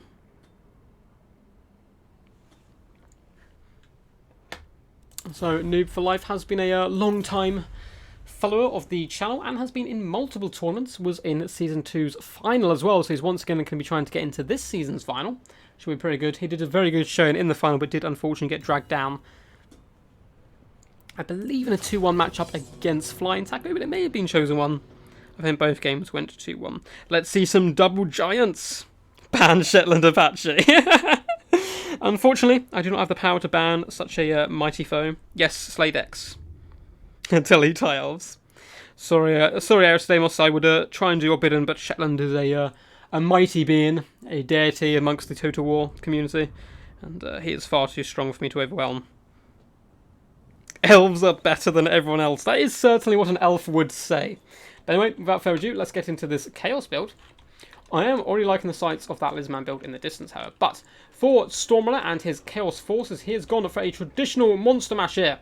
We do have a Kolek Suneater, Big Daddy Kolek himself, king of all ogres and dragons amongst the universe. Maybe not quite that far, but he's a very powerful melee combatant himself, big chunky boy. With a Chaos Sorcerer of Metal. Let's see what he is bringing to the table. Forbidden Rod, Final Transmutation, Plague of Rust, which we've seen can be used really well with some good utility, Searing Doom as well. We do have a ranged core of Marauder Horsemen. It looks like they are chevroned up as well. Going to be protected by a couple units of Chaos Warhounds with Poison equally chevroned up. we do in fact have the Summoners of Rage, and this is quite a traditional pick here. Going for Kolek, a Dragon Ogre Shagoth plus Summoners of Rage in just a big old meaty ball of death, trying to force your way through big dinosaurs and so forth. Frontline very flimsy and thin though, with some Chaos Warriors, Mirror Guard, and Aspiring Champions. And that looks like it is it. So a very small elite army here. Going to be some early skirmish battle here. Could work out very well for the Hounds. Now, I really like this pick here from Noob for Life, going for the skirmishes. This is what I was talking about beforehand. I think can work very good against Chaos. It's unexpected. Skink skirmishes in the front line. We have 3 units of those, in fact. Then a load of Skink javelins in the front line, making a pretty decent wide formation. We then have the Umbral Tide. A Maxon Barbs, yes, a Maxon Barbs, Regiment Rounds, raised on a Hunter Pack. You don't get to see these guys too often, but they're certainly pretty decent now after their Arc of Fire got fixed. And look how good these doggos look. The Spiky Boys can be putting in some serious fireworks. We also have another 2 units of Salamander Hunter Packs as well. And honestly, this Lizardman build is perfect for dealing with this Chaos one. We have Tic-Tac-Toe. Noob for Life, representing the extreme meme team to the fullest with bringing one of the most useless lords in the game, but he is certainly cool. Comes in with Master of the Skies, drop Sphere of Teapot as well, which can do some decent damage, and he's a very good combatant up in the skies. We also have a Bastildon with Solar Engine, and a Skink Priest of Beast, bringing Flock of Doom, and that Manticore Summon to help protect Tic-Tac-Toe in case there was a bit of an air force. Feral Carnosaur as well, bring up the rear, adding a bit of punch. Probably going to get the snot kicked out of him, to be honest, by this big blob, but he'll probably buy time for Salamanders and so forth to try and finish the gig. Good luck, have fun from Noob for Life there, good to see. And this is going to be deadly. This is going to be deadly. Cool, and the battle is underway. Hounds, though, going to be hopping directly onto the Skink skirmishers. Nice Solar Blast coming in as we get a instant slow-mo. There was no lag beforehand, and all of a sudden it pops in. It's really frustrating. We seem to be getting a lot of lag recently in everyone's Total War streams. Not sure what that's all about. But hopefully it's not neither of these guys. It shouldn't be me. I am plugged directly into the internet. So we're going to get some nice Javelin Overwatch fire. Umbral Tide as well. Probably going to help delete these Hounds so the Chameleon Skinks don't take too much damage. And a big Solar Blast coming in here, sending a few of these poor doggos flying in all directions, doing their barrel rolls in the sky. And that is certainly going to hurt here. So it looks like hopefully the lag will subside here. Looks like it's slowly getting there. Watching Tic-Tac-Toe's flight path to check to see how it's going. But they're slowly getting there. It looks like we are getting back into the action. Skink skirmishers are being hunted down by Hounds. Umbral Tide now need to switch their target and start hitting these Marauder Horsemen. Hounds probably not too big a threat, let the Skinks deal with them. Although they're doing decent work on the Skink skirmishers overall. Loads of Javelins coming in these Marauder Horsemen. These are a good counter actually, the Javelin Skinks here, to dealing with these type of guys. And it just said on my top right hand corner, Stormrunner has started playing Total War. Well, he's already in the game, so luckily he hasn't been dropped here. Umbral Tide are going to switch targets to some of these big foes. And they're trying to hunt down that Feral Carnosaur, but there's not too many good targets for them. They need to get in the back line and shut down the Salamanders where they can. Force the Lizmen to come in. A ton of the Chaos forces have started to break here, though. And Chaos Warriors can go toe-to-toe with Skink Cohort. Umbral Tide, unfortunately, almost accidentally overextended and getting in there. Chaos Warriors will easily win this engagement. And Aspiring Champions and Mirror Guard also going to help break into that back line. And pretty decent play so far by Stormrunner, though, considering the army picks. Managing to get into this back line with the Chaos Sorcerer Metal, but nice counter-charge by Cold One Spear Riders can do decent work up against the Summoners of Rage. Now I do hear a Manticore Summon up in the sky, going to be able to pop down and do some decent damage. Solar Engine is a bit of a swing and a miss on top of the mighty Kolek there, and there is no Temple Guard to help deal with these big monsters, so if they can keep the pressure up, chase down these Salamander Hunter Packs, they could be in a pretty decent sight.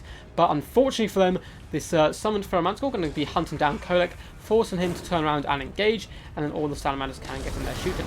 But if he can keep these guys alive long enough, hunt down the packs where he can, allow his warriors to win the front line against the Skinks, and get these Hounds back in, perhaps there is hope yet. But Kolek's only to taking huge burst damage now, coming in from all these Salamander hunting packs. Looks like Raisons are fleeing for their lives, as one unit of Cold One Spear Riders is terrified away from the battlefield, at least for now.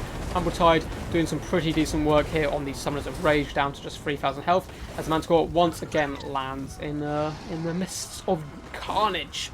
Chaos Sorcerer Metal is being hunted down by Tic-Tac-Toe, not a bad shout, but he needs to be careful, does not want to get caught here by Kolek, he'll be deleted in a matter of seconds. Umbral Tide trying their best to escape here, one poor flaming doggo does get caught, however. Looks like Chaos Warriors have won their frontline engagement, and Aspiring Champions doing a pretty decent job here. Where are the other guys? They're over here. Mirror Guard also once again chased down Skinks. In the distance, it looks like 2 Chaos Warhounds have hopped on top of some skink skirmishers with javelins, but realistically, they need to go over here into the main fight and start hunting down at those hunting packs. Unfortunately, Summon's Rage pretty beaten up at this point, not going to be too much use, but can still be used as a nice tool for chasing down troops. Dragon Ogre Shagoff as well, going to be hopping on top of Tic-Tac-Toe here. Could be pretty dangerous. Where's Kolak? He's coming back as well. If he gets a Plague of Rust down on this guy, he'll delete him in a matter of seconds. But the Feral Carnosaur does retaliate as well, coming to protect his master, as some really nice overarching shots. And it looks like we're going to have 2 Salamander Hunter packs, plus a Max and Barbs, and maybe even the Umbral Tide helping out in this engagement. But Tic-Tac-Toe down to half health in a matter of seconds, and this Feral Carnosaur has been rampaged here. But these guys still don't really want to stick around. They're bunching up too much. It's going to allow the hunting packs to gain some fantastic damage. Summon's Rage do go down. Umbral Tide being chased off by Chaos Warriors, and a second Manticore does come into the fray. Feral Carnosaur completely deleted here though. Kolak Sunny still going strong, 2,900 health. Needs to shut down these range tools where possible. Mirror Guards need to get in here and help out. Where are the Hounds? Looks like they were beaten back by those skink cohorts. Really mismanaged there. They need to hop on and shut down the Salamanders. Have such a nice firing arc here. 3 different angles. Look at the firepower raining in on these guys. Dragon Ogre Shagoff going down very quickly, so it's Kolak. Some Brave Cold and Spear do chuck themselves into melee just to slow these guys down, and the Razorons once again going to be fleeing as the Umbral Tide just do some nice overarching fire. Balance power going heavily in favour of the Lizardmen here, and Tic-Tac-Toe up to 1 mighty kill, doing his little best, living his best skink life. Aspiring Champions in the front line slowly carving their way through skinks, but it's taking them a little bit too long to break through. Mirror Guard as well just can't keep up with the Salamanders. The extra mobility of this Lizardman army really making their chaos pay here. Chaos Warriors have managed to catch a few of the Umbral Tide, and of course the Hunter Packs aren't the worst in combat, but they don't really want to be facing such heavily armoured troops. Tic-Tac-Toe once again lands, very bold move here, gets 1 big slap, and Kolak comes in here. If he gets a big hit on him, Tic-Tac-Toe will go down, but instead the Salamanders, pestering Kolak enough to drag him away from that engagement, and it looks like he's going to be going down from that constant crossfire from all the hunting packs. Tic-Tac-Toe once again up in the skies. And we even have Umbral Tide charging to combat against Chaos Warriors. Not the most advised thing. I'd pull those guys back. So maybe he's trying to get a bit of cycle charging to break their leadership where possible. Salamander hunting pack over here is in fact going down. But a nice play by the Chaos Sorcerer of Metal. And Aspiring Champions, or Mirror Guard, sorry, are going to be hopping on top of these skink skirmishers and carving them to pieces in a matter of seconds. Skinks will try their best to escape here, but their health is going to be darting down incredibly quickly. Salamanders are being forced off here, which is a bit of a disaster. He's so close to the board edge that if a unit breaks, it is going to be running. Unfortunately, down goes Kolak to that consistent fire, and the Dragon Ogre Shagoff being forced off here by Tic-Tac-Toe, doing his best just to chase this guy down, and with that, surely there's no way back into the game. Balance power, though, has actually evened up a little bit, but that's probably because Tic-Tac-Toe is so low. Realistically, though, he can just stay in the sky while the rest of his forces simply skirmish. Big extended Flock of Doom coming down onto the Mirror Guard, and also some nice shots by Gary the Basidon in there. Up to 24 kills, which isn't too bad considering how elite the Chaos forces were. We have a nice slow motion wizard duel here, as the Chaos Sorcerer does a leap into combat over top of the skink, as a very brave Mirror Guard jumps in to protect his Liege Lord there. Poor little skink. Probably not going to go too well for him. Looks like we have Seer and Doom popping down on these guys as well. Hopefully the lag does subside for the next game. It's going to be a little bit annoying, but for the most part the game was played relatively well, with a bit of lag at the start and a bit of lag at the end here. But I think this game is basically over for the Lizardmen anyway, which is unfortunate, but I like to see Lizardmen in victory, so I'm not too sad. We do though have some Chaos Warriors here beating down some skinks on this right hand flank, doing a decent job, and should tear these guys apart with relative ease, but then they're simply going to get skirmished to death here by Max and Barbs and Salamander hunting packs. Skink skirmishers trying to flee here. We do have a very nasty Seer and Doom coming in from the skies here in a perfect slow motion HD action for you all, as it swings down and it's going to crash amongst their ranks, tanking a bit of health, most importantly as well. Hopefully going to take a bit of leadership for them and maybe break those guys off, but looks like they're going to be completely fine. And Gary getting some decent work here, doing some huge damage. Our ammunition is starting to run a little bit low on the hunting packs, and the Umbral Tide has in fact been forced off, so maybe the Chaos can bring this back, but I don't know. I think it's going to be too tough for them to realistically do. I mean, even in combat, these guys are no slouches, especially the Basidon. This unit of Aspiring Champions is very isolated, in fact losing to skink cohorts here, so they're going to be chased off the board, and then it is simply these Chaos Warriors and Mirror Guard who get dragged down. Looks like the Skink Priest did manage to survive his heroic encounter though. Going to be fleeing out of sight a little bit. Trying to rally these Skink cohorts before they're off the edge of the board, but they're very close to being deleted there. Umbral Tide now switching tugs to the Chaos Source, which is a really good shout. He is on a horse, so the anti-large and all that will come into effect. Tic-Tac-Toe flies through the Aspiring Champions and hops directly onto the Sorcerer there. And that helps nuke him down with some very cool attack animations flying around all over here. Master Skies is active. Does pop in. Does he have his rock drops on him? He is going crazy. Look at Tic-Tac-Toe go! Proving he is not the meme lord. He is the dream lord. Hunting down this Chaos Sorcerer and putting him in his place of mist, fire and flames here as the Skinks do rally to their lord. And that is going to be game as the Chaos Sorcerer metal is forced off here. Tic-Tac-Toe simply going to chase him down. Mirror Guard are gone. There is simply one unit of Chaos Warriors left. Tic-Tac-Toe just escorting him off. Showing him who's boss. Plague of Rust was popped on him. Still got 492 health though. He ain't fussed.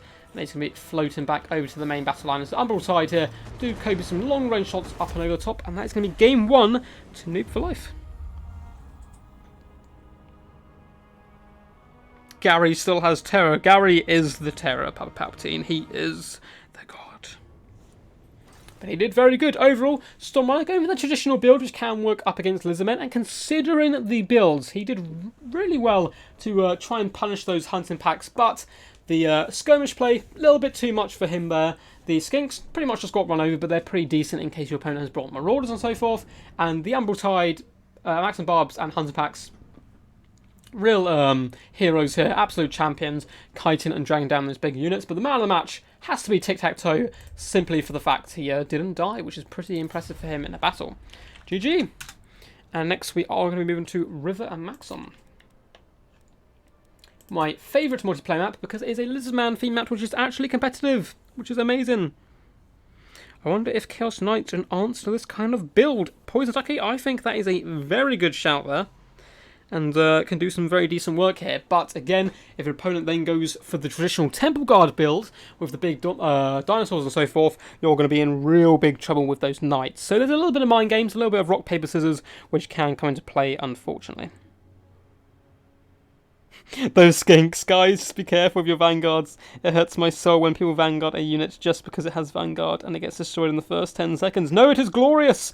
They died for the great old ones plan. But I do understand what you mean. Sometimes you don't necessarily need to Vanguard.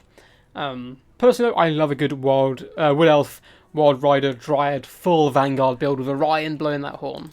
That's a little bit different because your whole army's there to back them up. But yeah, sending 1 or 2 armies in kind of drips and drabs can be a bit of a problem. So it is, I believe, Storm. Storm to pick and ban.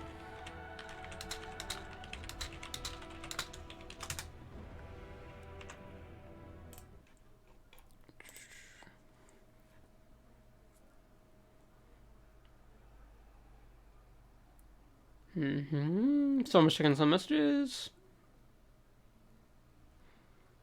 Cool. Looks like I'm going to be helping possibly organise an event with someone else in the future, which actually sounds really exciting. Stormrunner, man of the people here, going for the Dowie, banning Dark Elves and Tomb Kings. Not banning Skaven here, but Noob for Life going Norsca. He does indeed. I think his main 2 factions are Lizardman and Norsca. I seem to see him playing those guys quite a lot. But Noob for Life is going to be up 1-0 here. I think this is a relatively tough matchup for Norskins, actually. Can I ban some maps first? Aristodemus, what's this? Can I pick maps for the finals? Unfortunately, Aristodemus, yes in King of the Hills, but no in Death Before Dishonours. We're pretty light-hearted in this type of tournament, but it is still a competitive tournament, and we don't want any of your nasty maps, I'm afraid. But in King of the Hills, man, always pop into those, and the last couple of maps we do give in to the memes as much as possible. Yeah, they'll become build roulette. That is unfortunate. That does occasionally happen in this type of game, but then a new meta will form and everything changes again, which is quite nice. No, the games are constantly updated, which I quite like as well. Warhammer Cup rules? Which rules are we playing? Yes. Warhammer Cup rules. Oh god, it's my chat bugged again. What is going on today? No, it's back up, it's fine. Sure, fine.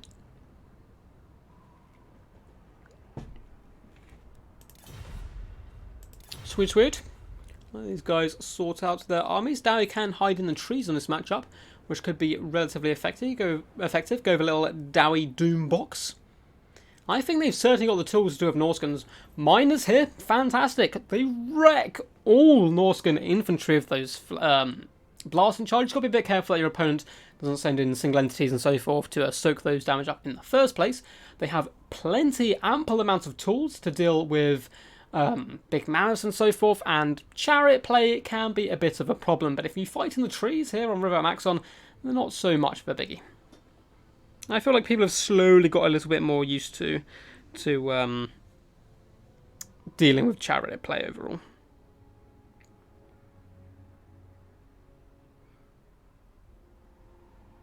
Oh, have you not seen any of the King of the Hills, dude?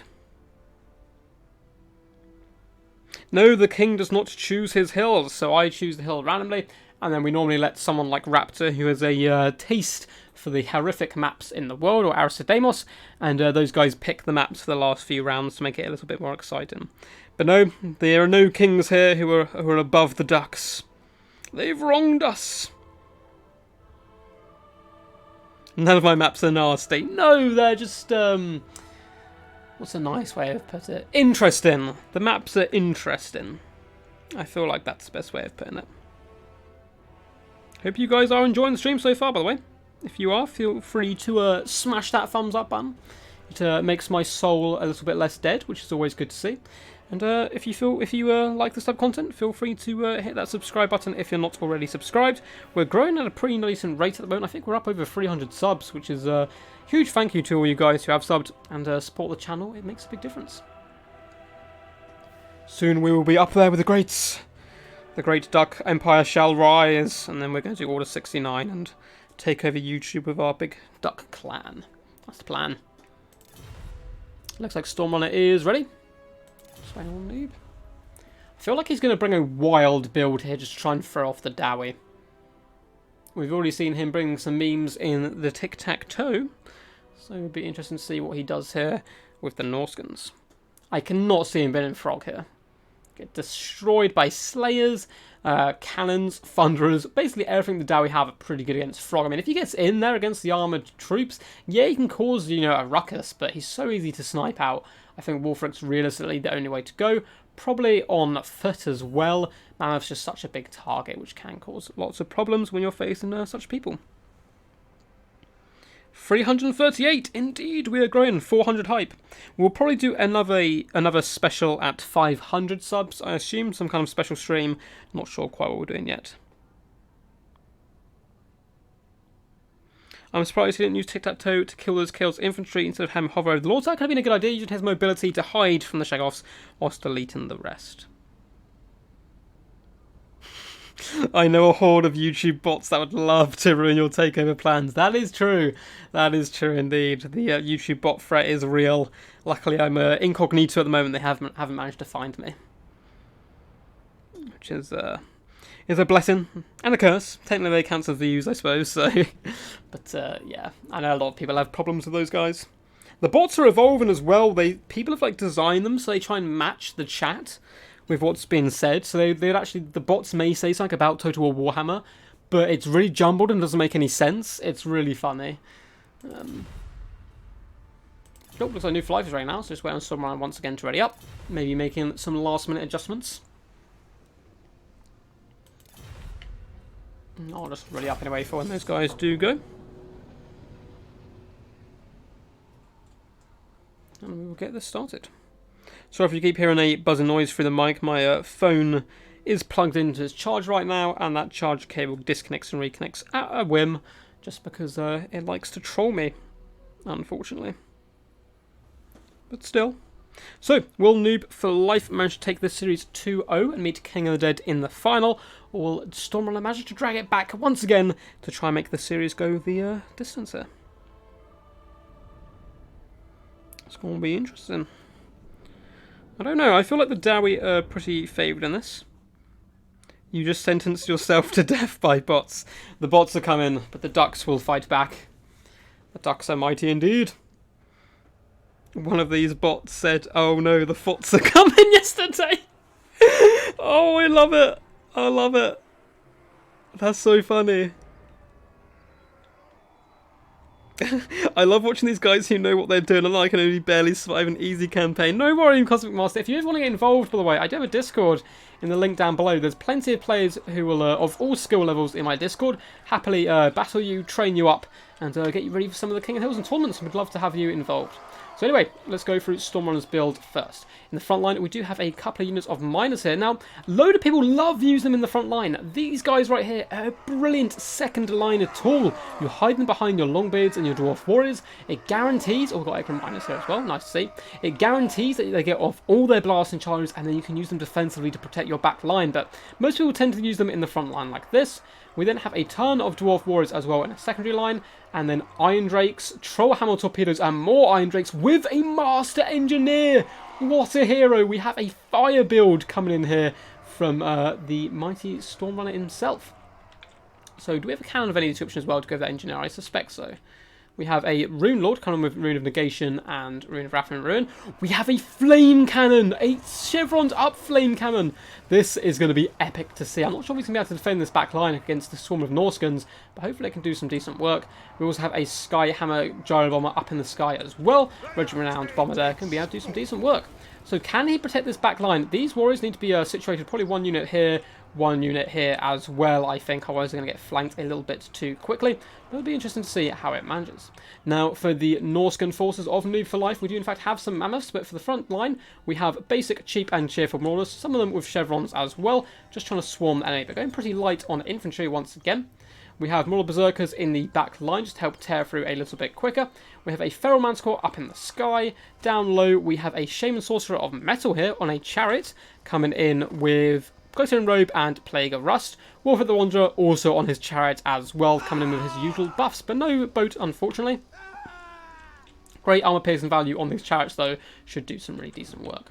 We also have Soul Crusher, the regiment-renowned War Mammoth, which is actually not too bad against people who have a load of guns, because it does have Enraged, giving it that 44% damage distance. You send it in early, and it tanks all the shots while your opponent tries to focus it down, allowing your other troops to get in there and do some decent work.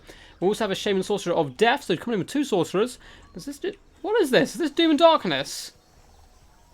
Oh, Soul Blight. Okay, I thought he's been an absolute mad lad there and bringing some off-meta stuff. We do have Soul Blight, minus 30 armor, and he's, of course, going to be on a chariot himself as well, and some Marauder chariots protecting him. So a lot of chariot plays. Pretty standard pick, I think, here from Noob for Life, coming in with some competitive stuff to help deal with these forces. What's this over in the trees? A second Feral Manticore. I like the inclusion of the Manticores. They have decent AP and can shut down that back line very quickly. Unfortunately, the Flame Cannon, not really going to have too many great targets. Maybe the Marauder Berserkers.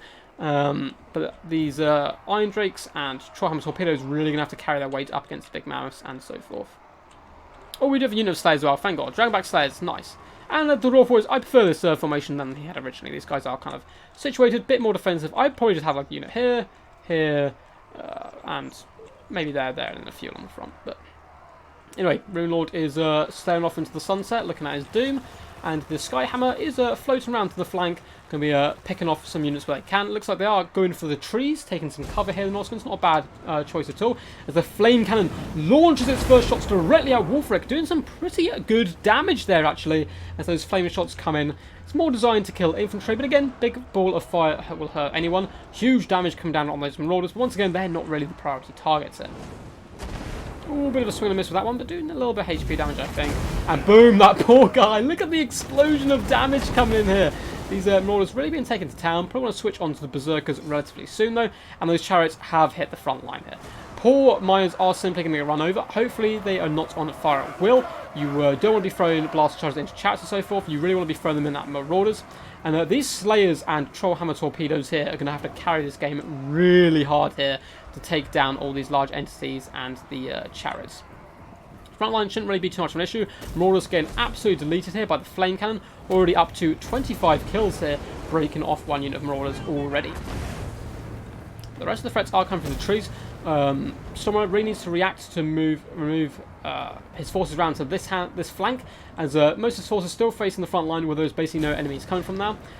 Poor Wolfric has been hit by Master Rune of Wrath and Ruin, and it's been deleted quite heavily here, down to below half health. Apologies for the sirens in the background there. We do live near a hospital, and it looks like an ambulance is going by.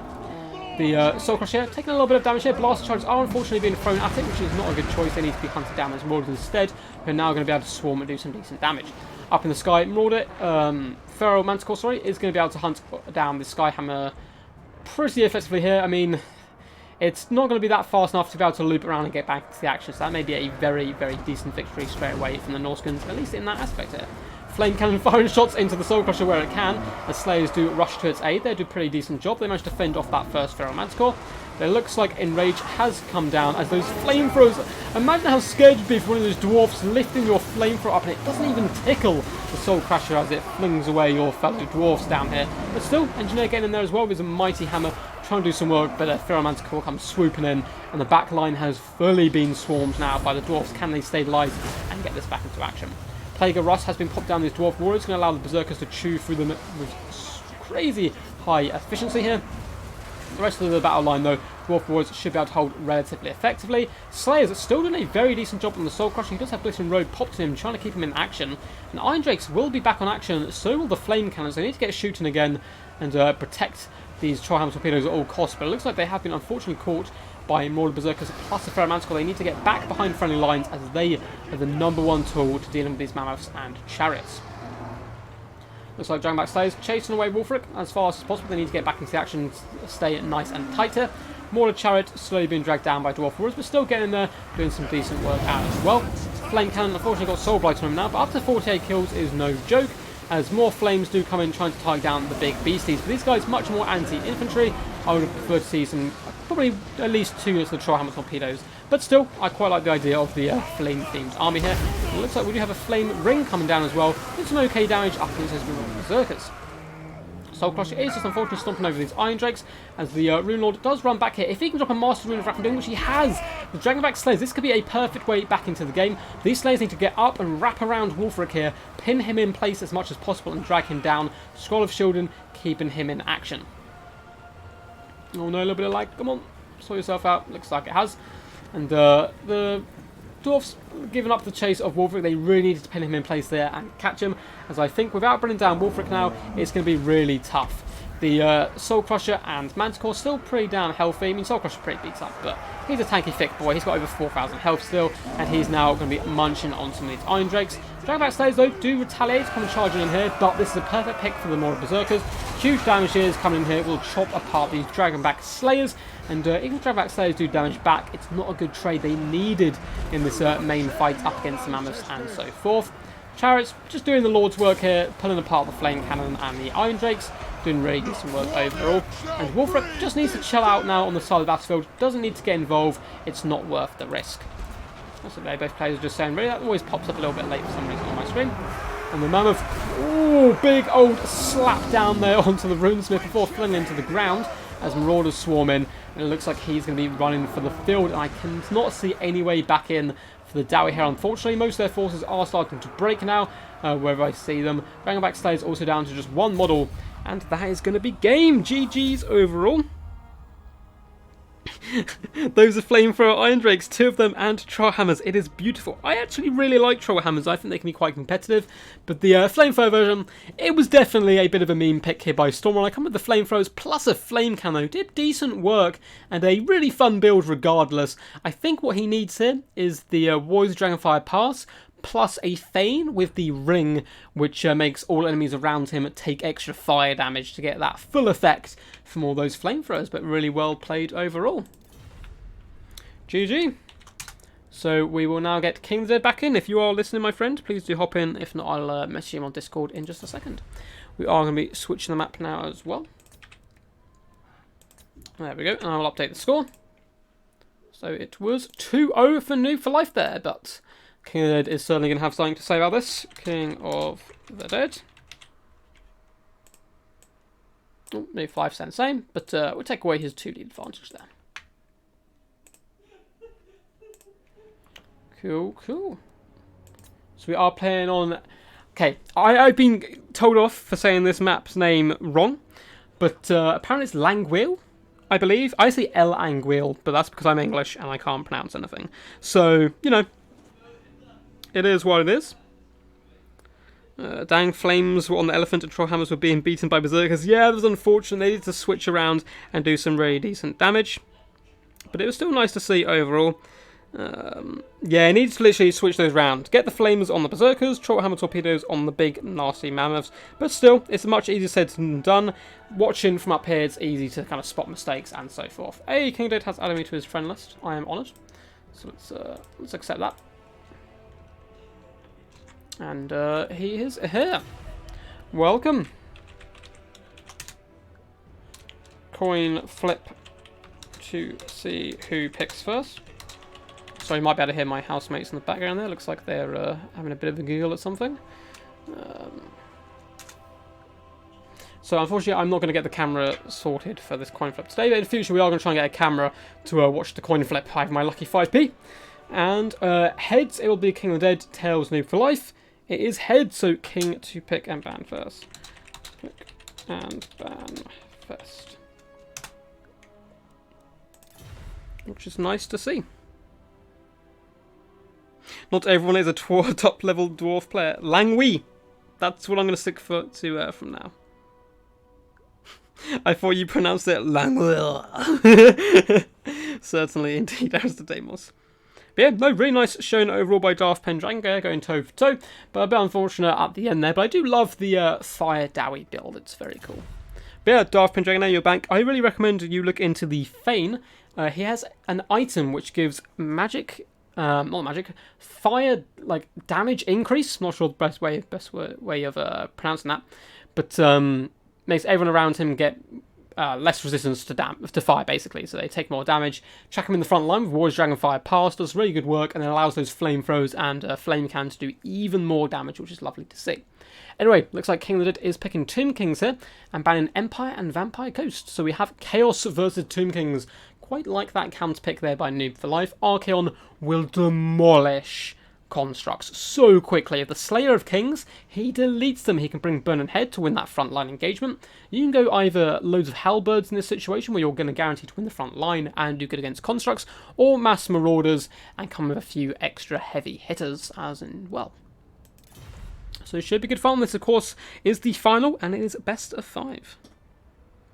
So if you guys are just joining, you did unfortunately miss the early games of Darth Pendragon up against King of the Dead, and Noob for Life versus Stormrunner. Sorry, I mixed you guys over there, Darth Pendragon. I was giving you advice when I was meant to be giving it to Stormrunner there, but I can talk to him about it later. Yeah, I hope you guys are enjoying so far. It's been pretty good fun. I think we've been rolling for about 2 hours now, which is a little bit long, but we've had some delays and so forth, and some lag and all that kind of stuff. But we will get the finals underway shortly.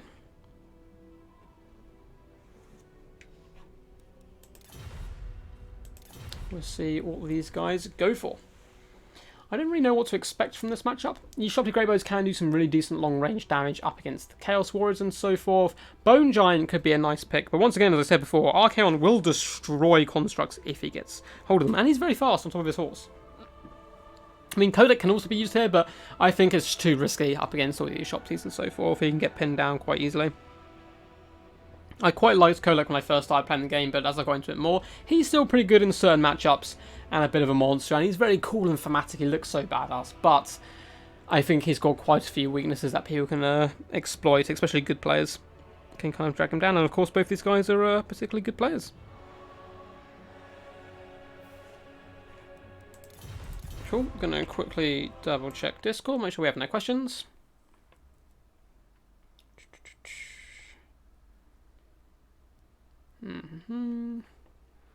No, looks like we're all good. We've got a couple of messages, but none of them are involved in the tournament, which is nice to see. And we are back. What would you guys do in this situation if you were the Tomb Kings or Chaos Forces? I know a lot more about Chaos than I do Tomb Kings. I've only got the DLC not too long ago. Well, probably a couple of months ago, but I don't play Tomb Kings kind of heavily. Don't really play any of the undead factions that much, especially Counts. I do mix in pirates a little bit more than the others, as I quite like crab rushes, ethereal builds, and just kind of some wild and wacky stuff. But there's certainly not a faction I am fantastic with. So if anyone does have any advice on Tomb Kings and what you would do in this situation, I'd be very glad to hear it. Chaos, we've already spoken about. I think they've got some pretty decent tools here. Fire magic, so good up against the Tomb Kings. Looks like a King of the Dead is ready as well. Just waiting on New for Life, and we'll see how he does. Extreme Meme Team versus AIMA. Not sure what that clan is. I've seen that King of the Dead has it before. I don't know if any other players are part of it, or if it's just a symbol that he has chosen for himself. But it certainly looks very cool. Not sure what it stands for. If anyone does know, let me know. I'd lose. I'm sure Zuchon, you would put up a good fight. I'm sure you would indeed. So Noob for Life contemplating his ploys, his tactics, what schemes he's going to do here to pull down the Tomb Kings and the king himself. Tomb King, Blob with halberds and scorpions. Blob can be so risky though with burning head and so forth, but yeah, I can see it working. Chaos, spam Chaos Warriors and hope the Tomb King player does not blob with halberds and scorpions. Oh, I love it. I love it. I just match up against Undertaken. Quick battle, rip me. Ah, Poison Ducky. I wish you the best of luck. It is a name.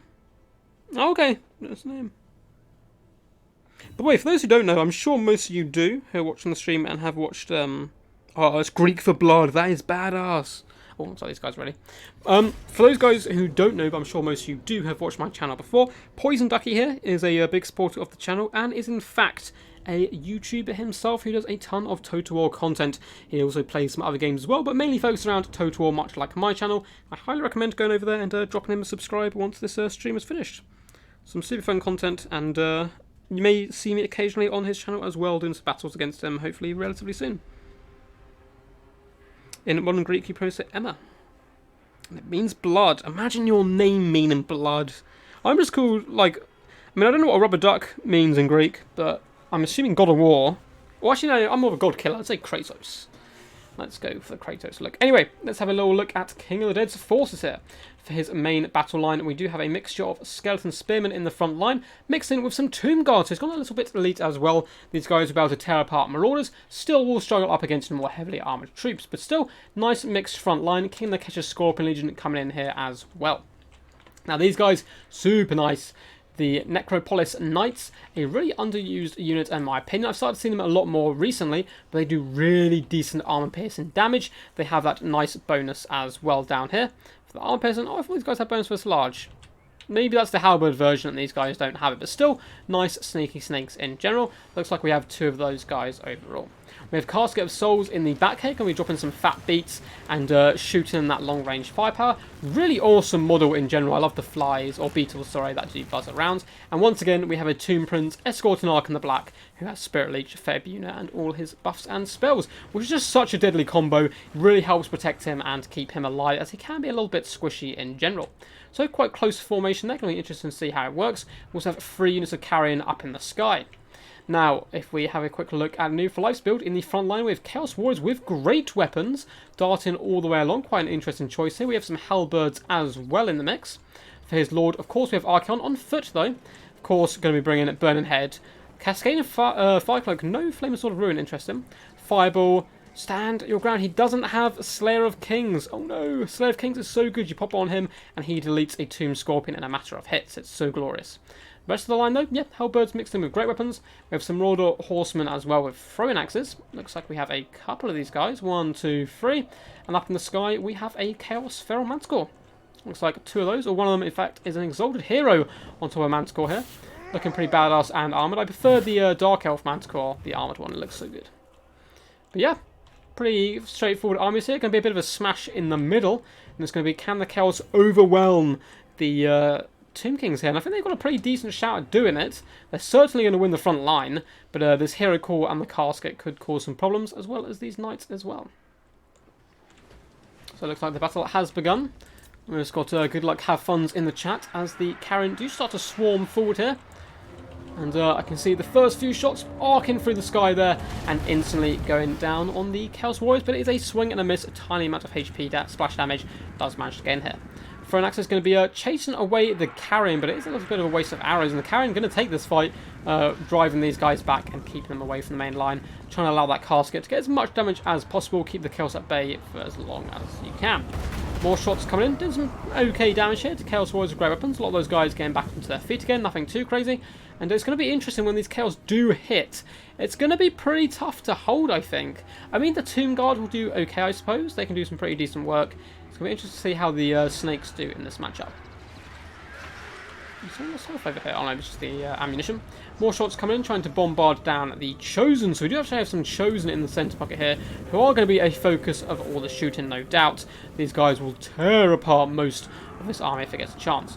We have the Knights flanking on either side, and the Carrion do swoop in on top of the Marauder Horsemen, but Carrion at the same time going to get pinned in by the Great Weapons.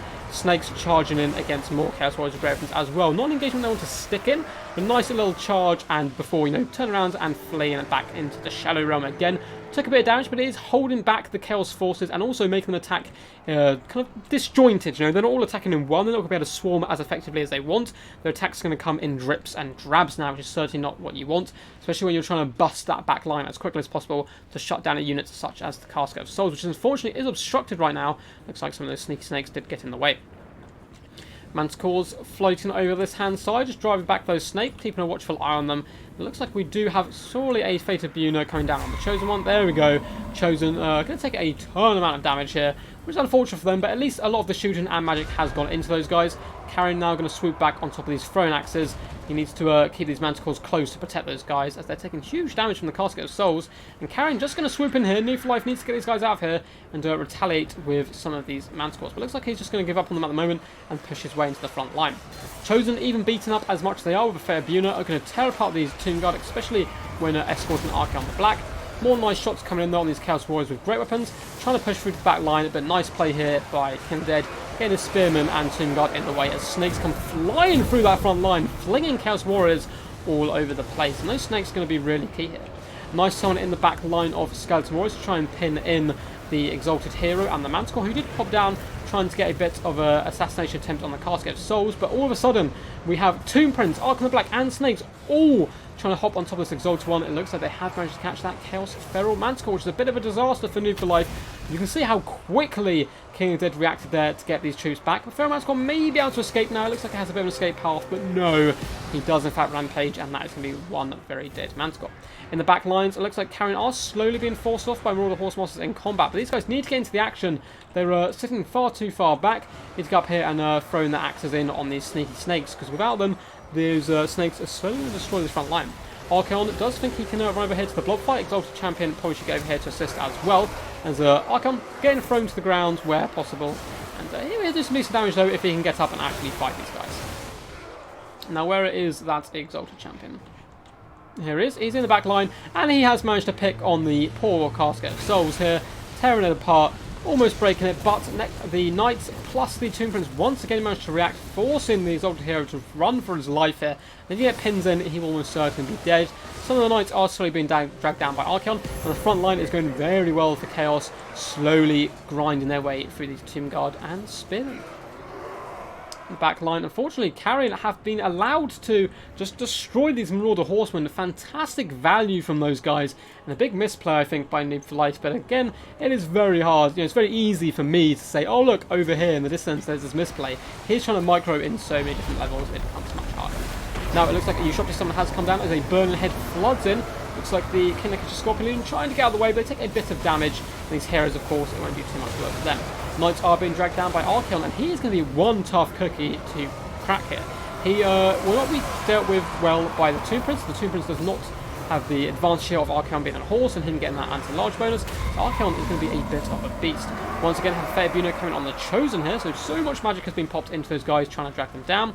And the Ushopti getting beaten up pretty bad here, and maybe the hardcore infantry of the Chaos will be able to swing the day. These Throne Actors need to get in here and start dealing with these sneaky snakes where possible. Once again, Chaos Throne Manticore pops down and hops on top of the Casket of Souls. At least it's dragging all of these units over, which are isolating this Manticore very effectively, but it is allowing the Chaos to win all these other engagements, and soon one big blob fight will start to divulge here. Horse Masters need to get going. We have some more raid in the distance who need to come back, as these Carrion are probably just going to come over here and swoop on these guys. We do have a nasty Spirit Leech going down on Archaon, and that's what he's got to do. He's got to slowly work him down, and or maybe beat down the army, leave him to the end and try and break him, because he's going to be so beefy in the last section here. Balance power is in favour of the Tomb Kings, but he's obviously just about to disappear here. It's going to be interesting to see what happens when they go and if that realigns itself in any way. Snake's going to be falling back and Castle Skulls slowly moving up this... Souls, sorry, not Skulls. Slowly moving up this hill, going to be turning around and getting some of those fat beats down, dropping them on top of these elite units, getting that fantastic value, already up to 47 kills. Chaos probably need to blow up over here, surround it, it can't really escape, and force King of the Dead to send in his other units and then slowly break them down. The back line, Castle Warriors of Great Weapons are going to be popping back, and they'll still be pretty decent. Yes, there's only 19 of them. That's still a few of extra attacks, should be able to do with Skeleton Spearmen and so forth. And in the centre pocket, Snakes are now fighting for their life up against Halberds, but Halberds are all starting to break here. They did have Stand or Die On, and a load of the Chaos Forces are starting to break now by really nice cycle charging coming in by the Tomb Kings. And once again, Castle Skulls going to be falling back here and taken to the trees. We have a Summon in the Mist as well, Skeleton Warriors with the Liber Mortis active as well. The Burning Head's going to come in and do effectively with them, but again, it's going to roast a lot of his own troops as well. Probably going to break these Chosen here and these Chaos Warriors. I don't know if that was worth it. Yes, they got rid of those Skeleton Warriors very effectively and very quickly there, but at the same time, 3 Chaos Warriors did break from that as well. Now it's going to be Archeon versus the World, and I don't think he's going to have quite enough to do it. Nice, consistent cycle charge, and if he doesn't have anyone to kind of saturate in on, or at least his horse, but of course horse can be risky because it gives your opponent a chance to have that bonus versus large, he can get knocked around quite a lot and thrown about. Cascading Firecloak has been popped on him as he tries to fight to death, doing some decent damage, but New for Life I think knows the game is over.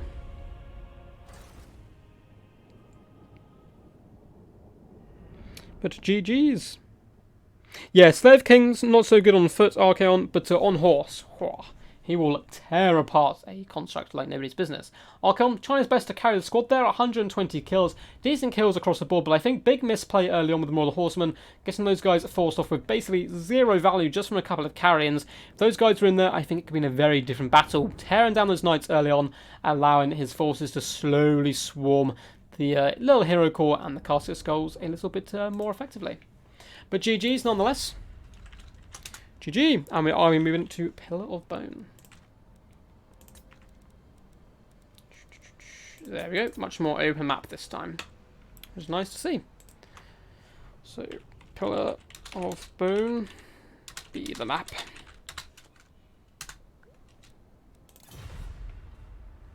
And let's update the scores while I think about it. Oh, no. Sorry, wrong way around. Kid is up 1-0. So, what is going to happen here? How is the counter going to happen? Let's come in and see what you guys are doing in chat. Let's see lots of GGs popping around. How did your game go, Poison Ducky? Up against the mighty Undertaker. Well played, King did. Well played indeed there. Well played. Got such good value out of those carrions, and he's one of those players who gets really good value out of those cheap and cheerful skirmish troops like hounds, carrions. Always a big pest to try and deal with. But as we've seen, it is possible to take them down. His matchup early against Darth Pendragon used Illyrian Reavers to counter hounds very effectively. New for Life is picking Lisman, banning Vampires and Dark Elves. 2 very good bans there. I expect to see some Norskans perhaps coming in from King of the Dead here. Maybe even going with a similar build that he had before. Which worked well.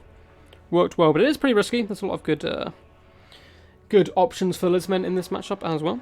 Good to see some Chosen. They did pretty good as well, getting some high value kills there. At the same time, they got a little bit nuked by magic, but it is forcing your opponent to drop 2 Fated Bunas on them, plus a lot of their ammunition, and they did still go in there and did kills.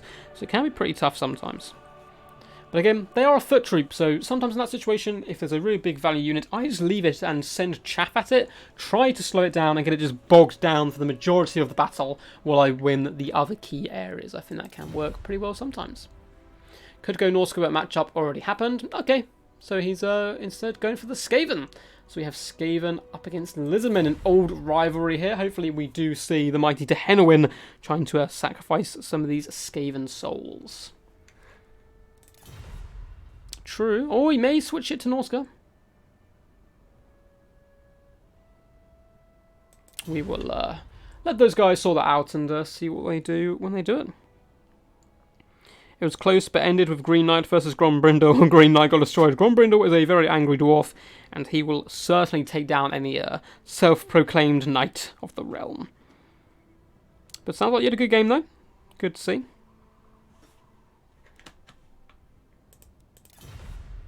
Cool, looks like he is going to be sticking with the Skaven. I feel this matchup was very heavily favoured in Skaven's favour when the game first came out, but it did end up becoming a lot more even with the DLCs that dropped. Yes, Skaven got even more better troops, but Lizardmen as well, with all the amount of skink bonuses and so forth, really can mix and match it.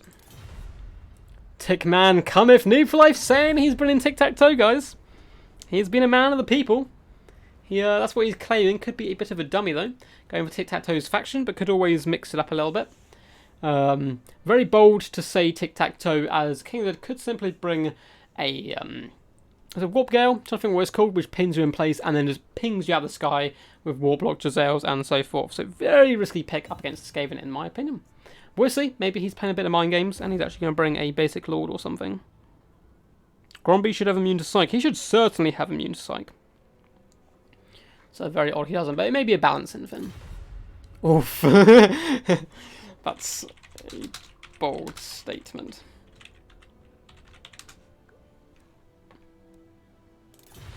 If he actually is going to bring tic-tac-toe, what a hero, but I don't know. Maybe he's trying to confuse King of the Dead, and he's actually going to be bringing like a red-crested skink on like a Stegodon or something, or on the third.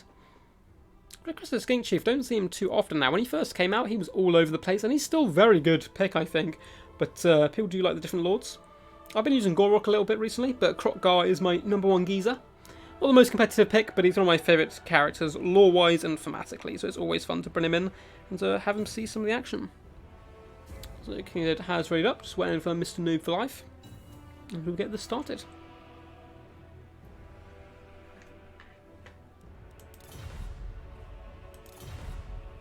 I hope he brings him. I hope he brings him so much. Hidato, he's just no use. He is a bit of a beast up in the air, but he's still so squishy that it can be pretty tough. If anything shoots him, he just goes down.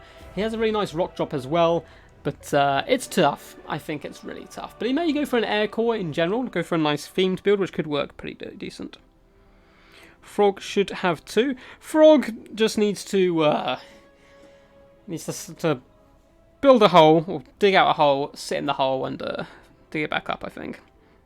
I don't like Frog as a. He's a cool character, right? So I'm not saying that in a mean way, but I just don't think he's very good in multiplayer. He has so many hard counters. Yes, occasionally he can be a beast, but any amount of like anti-large fire damage just destroys him so quickly. He's so slow, he can't get out of the way of any of it, and he gets beaten down. But I know a few people are fans of Frog, and they think he can work and stuff. I'm sure he can in certain matchups. So it looks like both players are ready, and we're going to be hopping in here. Should be some good fun indeed. Can Noob for Life equal this set to 1-1, or will King of the Dead take one step closer to get into this season's finals? Which, of course, he will. Well, the winner of this will be meeting A-Move Hacker, Flying Taco, and Chosen One in the finals. It's a pretty deadly bunch of players. I don't know if that can really be considered a prize, or if it's more of a punishment. You succeeded, so you must be forced in. Oh no! Why are you not loading? That's really up. See if that works this time. Looks like it's a bit bugged a little bit. Bam. Please work. Give it a couple of minutes. If it doesn't work, or a couple of seconds, sorry, we can reset the lobby. Just have them do the same armies. Hopefully they haven't logged in, and I haven't. That has happened before in the past. Fortunately, Total War can be a little bit buggy, but the most part is pretty decent. Cool. Going down again. It's not going to work, is it? I will redo the lobby.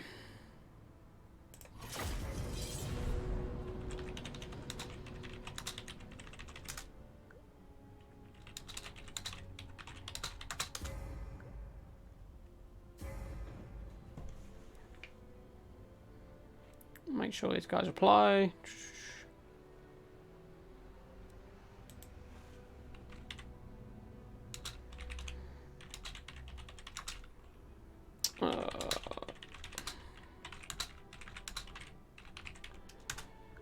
Cool.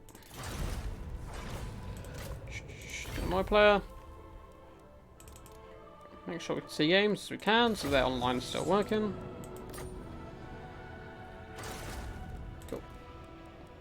And we were on Pillar of Bone, I believe. So it's going to be same matchups and all that stuff. So we'll invite New for Life. And the Mighty King of the Dead. Oh, looks like they're both in already. Cool. And they're both going back there. Tic-tac-toe is getting ready. They may even have their armies clicked on still. So New for Life straight away back in. King of the Dead may need to redo his army. Sometimes it doesn't save it. Sometimes it does. Let's press start battle anyway for when these guys are ready.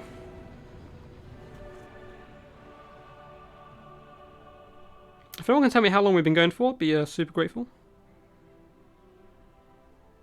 How long the stream's going on? I assume it's like about 2 hours at this point.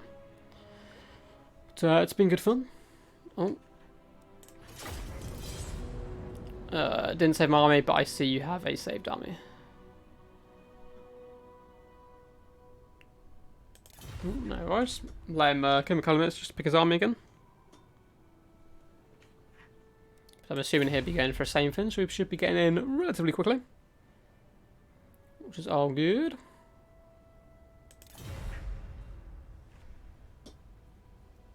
I feel like sometimes it does save your army if you drop out, but maybe if you get kicked out it doesn't save it. Should be interesting. I feel like a skink heavy build is most likely coming here from Tic-Tac-Toe. I quite like bringing a mass amount of salamander hunting packs here. Great for dealing with Hell Pit abominations if your opponent does go for that style of build. Umbletide in particular, because of that stalk, so they get nice and close before those nasty ranged tools of the Skaven can come into play and do too much damage to them. So they both ready up. Let's fingers crossed this lobby will work. Come on, lobby, I believe in you. I believe. Yes! Perfect. We're back in action, guys. We are back. Pillar of Bone, pretty open map in general. There's a few little dotted bits of trees and hills as well, but it's a really nice game map to cast. Fairly well balanced as well. We've got some good memories on this map of hiding in the trees with Durfu up here against someone in chat. I'm not going to reveal who it was. I mean, a Durfu grind fest down here against vampire counts. If they want to reveal themselves with that horrible memory from their brain, I'll let them say in chat. We do have an air force here, and it is certainly led by Tic-Tac-Toe. That is a very bold statement coming from New for Life by saying who he's bringing and actually bringing him. For the main line, we do have a ton of skink cohorts in the front line, cheap and cheerful. A couple of Saurus warriors with shields mixed in as well, which I really like, adding a bit of much needed punch to that front line. We do down here on the ground have a skink police of beast coming with that Manticore summon and Wilson's wild form. We have Tic-Tac-Toe up in the sky, popping his nice buffs as well. Riding dirty on top of his, I don't know what his Pterodon is named, but I'm sure it has a very special name. We also have a Scar Veteran on a Carnosaur here, looking very meaty and roaring victoriously there, getting ready for battle. We have some Colossodon Hunters as well. Regiment and Riptactyls will tear apart any large threat very, very quickly. We also have Pterodon Riders, and also Pepperhawk Sentinels, Regiment-Renowned Pterodon Riders. So no Filiage Bowlers. These guys can do some decent harass and pop into the back line. We also have 2 Feral Stegodons as well. A really fun build overall. Not sure how it's going to perform, but it'd be pretty interesting to see. I haven't tried something like that out myself. Let's have a quick look at King of the Dead trying to hold on to his lead here. Skaven Slaves working as a bit of a buffer in the front line, just there to soak up the charge and be a general pest. Clan Rats in the second line can do a decent amount of work. Then we have some Poison Wind Mortars, some Rattling Guns. 2 units of Rattling Guns can be very good up against the Pterodons in the sky if they get too close. 2 Poison Wind Mortars to do that decent long range damage against Saurus and so forth. And a Hell Pit Abomination, which is going to be a nightmare. Well, I mean, it looks like a nightmare as well, but it's going to be a nightmare beast to deal with. In the back line, we have some Rat Ogres. You've been used defensively. 3 units overall. Protect these weapon teams. Really nice play. I like using these guys to counter cavalry and so forth. And protect that back line. For leadership, we do have a Warlock Engineer down here. And has he brought... I feel like he has Howling Warp Gale, so he's going to be able to pin the units in the sky and allow those Rattling Guns to really destroy them. We also have Warpstone Armour as well. And for Lordship, we do have Lord Scroak, probably the most competitive pick overall. Him and Ittic Claw. Brilliant, of course, the Lever and the Rod of Corruption. The battle does get underway. I suppose there is only so many targets he can Warp Gale, though, and freeze in a spot. But yeah, if Tic-Tac-Toe gets a little bit too close, you simply freeze him in the sky and then beam him with the Rattling Guns, and he will die in a matter of volleys. But in comes the initial shots from the Poison Wind Mortars here. Not too many good targets, probably hitting the Skinks to start with. But looks like they just about clipped them. I'm going to be doing a little bit of HP damage. I'm sure they'll be switching to these Saurus Warriors in a moment. These Skinks are really going to struggle to push through the front line. Rattling guns being used defensively here, just protecting the back line. That Hellpit Abomination is going to be a monster as well to deal with if those Pterodons cannot get on it and drop those nasty poison darts and slowly drag it down into the depths of hell. Now, Pterodon Riders getting some shots in, but only against Skaven Slaves, so that's pretty bad value for their Javelins. And more shots now being switched to the Saurus Warriors, doing some pretty decent damage. As you can see, Skaven Slaves being pushed forward, once again trying to make the Lizardmen attack quite disjointed, so I like this play by King of the Dead, just buffering in these forces. Pohawk Sentinels do get hit by a Liber Bubonicus there, tanking the health so fast, and they take a little bit of fire from the Rattling guns. And the second unit is taking massive fires now. Look how close it has to get to drop its bombs. But bombs do come in doing some great damage back.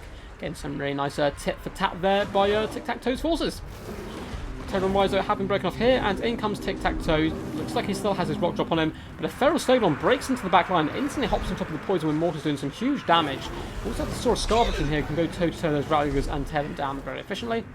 Pulsadon Hunters and Tic-Tac-Toe going for the snipe on Lord Skrulk as the others flood in on top of these Rat Ogres. Not a bad play here, coming in and trying to take him down. In the back line, Hellpit Abomination trying to fend off these Pterodon Riders who are hunting Rattling Gunners for now. We do have a massive roll of corruption coming in trying to protect Skrulk. In the main line, it looks like for the most part Saurus Warriors not doing too bad a job because they've got the support of the Feral Stegodons, but Skink Cohorts struggling to push through as Rat Ogres are going to be a big stumbling block for those guys in general. Stegodon has been isolated over on this flank by Rat Ogres, but the assassination attempt was a little bit of a whiff, unfortunately. Lord Skrulk scurrying away, relatively healthy still. Scarvetchen trying his best here in the back lines. So Hellpit Abomination now going to be hopping on him. Now he can go toe-to-toe very effectively against this guy, but Rattling Gunners are now firing in as well. Nice play by Noob for Life, swooping in with these Pterodon Riders, hunting those guys down and trying to force them off. I would use the Colossal Hunters to pull onto these Rat Ogres and start hunting them down as much as possible. So it looks like Tic-Tac-Toe using speed to get out of there. Some Rat Ogres do come in to protect Lord Skrulk. Didn't get too much damage on there, but didn't take too much damage either. And the front line is starting to buckle. Poison Wind Mortars here getting chewed upon by some Saurus Warriors, slowly going to beat those guys to death, and Skinks are slowly winning that front line. In distance, as the Pohawk Sentinels, he need to come back into play and do some decent damage. Skinks slowly winning this front line. Skink Priest of Beast as well, still got some Manticore summons, which could be really key. I'd love to see a Manticore summon right now to snipe out Lord Skrulk. I think that could do some really decent damage. In the back line, we can see one of the Rattling Gunners teams down just to 5 models is fleeing. The second one has rallied, however, so these Pterodon Riders need to go to those guys quickly, otherwise this is going to happen. And huge amounts of firepower coming in, and those Pterodon Riders are certainly going to be done for. This Feral Stegodon needs to get his butt moving. He can start chasing down these weapon teams and so forth. He's going to be pretty tanky to help deal with them. And there's a huge melee blob here. Tic-Tac-Toe fighting for his life through a Liber. Does manage to break off some Rat Ogres. Pterodon Riders also coming to support against that Hellpit Abomination. Saurus Scarvetchen trying his best here, and he's very well capable of destroying a lot of these units, especially assisted by this Feral Stegodon. So Scarvetchen doing his best work here. I do hear a Feral Manticore being summoned as well. He needs to get in here and start sniping out where possible. Rattling Gunners are starting to focus down that Saurus Scarvetchen, but he's on the very edge of their range here. It's not taking too much damage. Tic-Tac-Toe is being used to fly back there and pop into these little rat boys. Doing some decent work overall, Tic-Tac-Toe. 21 kills, nothing to scoff at. Unfortunately, Saurus Scarvetchen very low on health now, but in comes the Feral Manticore trying to hunt down that Hellpit Abomination. It's going to be interesting to see if he gets his healing proc, as he will be a very nasty boy. The Saurus Scarvetchen are falling back here. Focus instincts kicking in, but unfortunately he is fleeing for the hills, and the Feral Stegodons are slowly being dragged down all over the place. Backline going very good though now for the Lizardmen, which to hunt down these troops. There's only really these Poison Wind Mortars left for that long range firepower, as Skinks do start swarming through gaps in the front line. Rat Ogres though being used really good diligent play here by King of the Dead, hunting down the Saurus Scarvetchen and pushing him off the field, ensuring he's gone for good. Pohawk Sentinels still need to come back into action. And the second Feral Manticore does go down. And that Hellpit Abomination getting very, very low here. Tic-Tac-Toe. Sorry, Lord Skrulk. Do you snipe Lord Skrulk here, or do you try and snipe the Hellpit Abomination? Probably the Hellpit in this situation. Finish him off and push it back, because you still got good tools to take down Skrulk. I would say would probably be the best bet, but it's pretty tough. So tough to decide. Tic-Tac-Toe being used wisely in the background here to chase off those Rattling Gunners, and those guys certainly get escorted off the field. We do have some rallying troops in the distance here. The Scarvet has in fact rallied with 470 health, and also one single Colossal Hunter, but I don't think he's going to be coming back to the fray in a big rush. The little Skink Priest trying to go toe-to-toe with the Hellpit Abomination, with the help, of course, of his summoned friend here, the Feral Manticore, doing some decent work here, and the Hellpit down to 500 health, but Oh, did he just get his big healing proc? He did. Massive regeneration of health there. And he's going to be healing up quite nicely. So that is a little bit of a disaster here, as the Hellpit Abomination was so close to death. Now up to 3,000 HP. Balance power now going fairly heavily in favour of this game. But what a game it has been so far. Stegodon coming flying as well, pushing that Warlock Engineer to the ground. But I think this is going to be game. Tic-Tac-Toe, desperately trying to go over here. He still has his rock drop he needs to drop as well.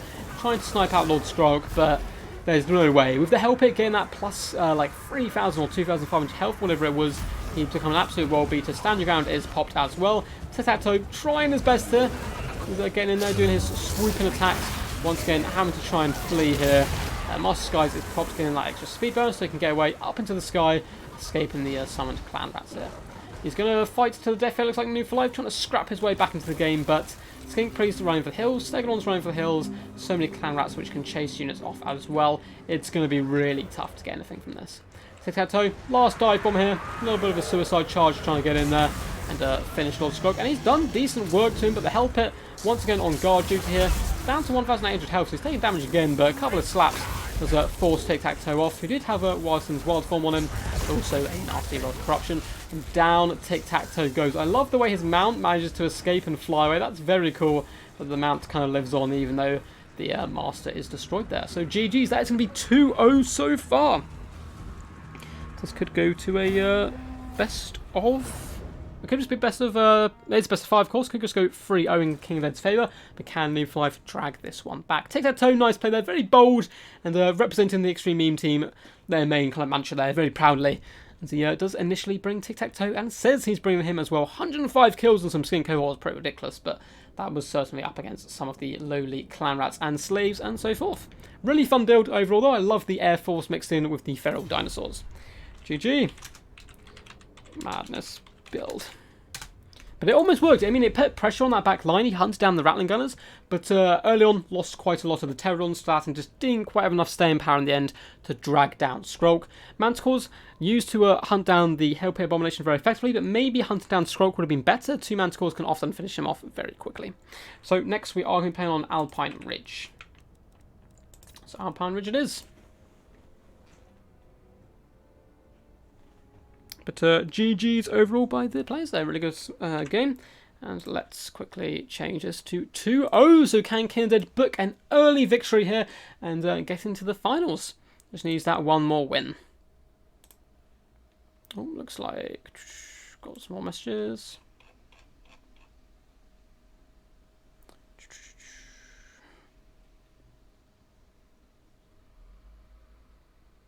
Cool, cool.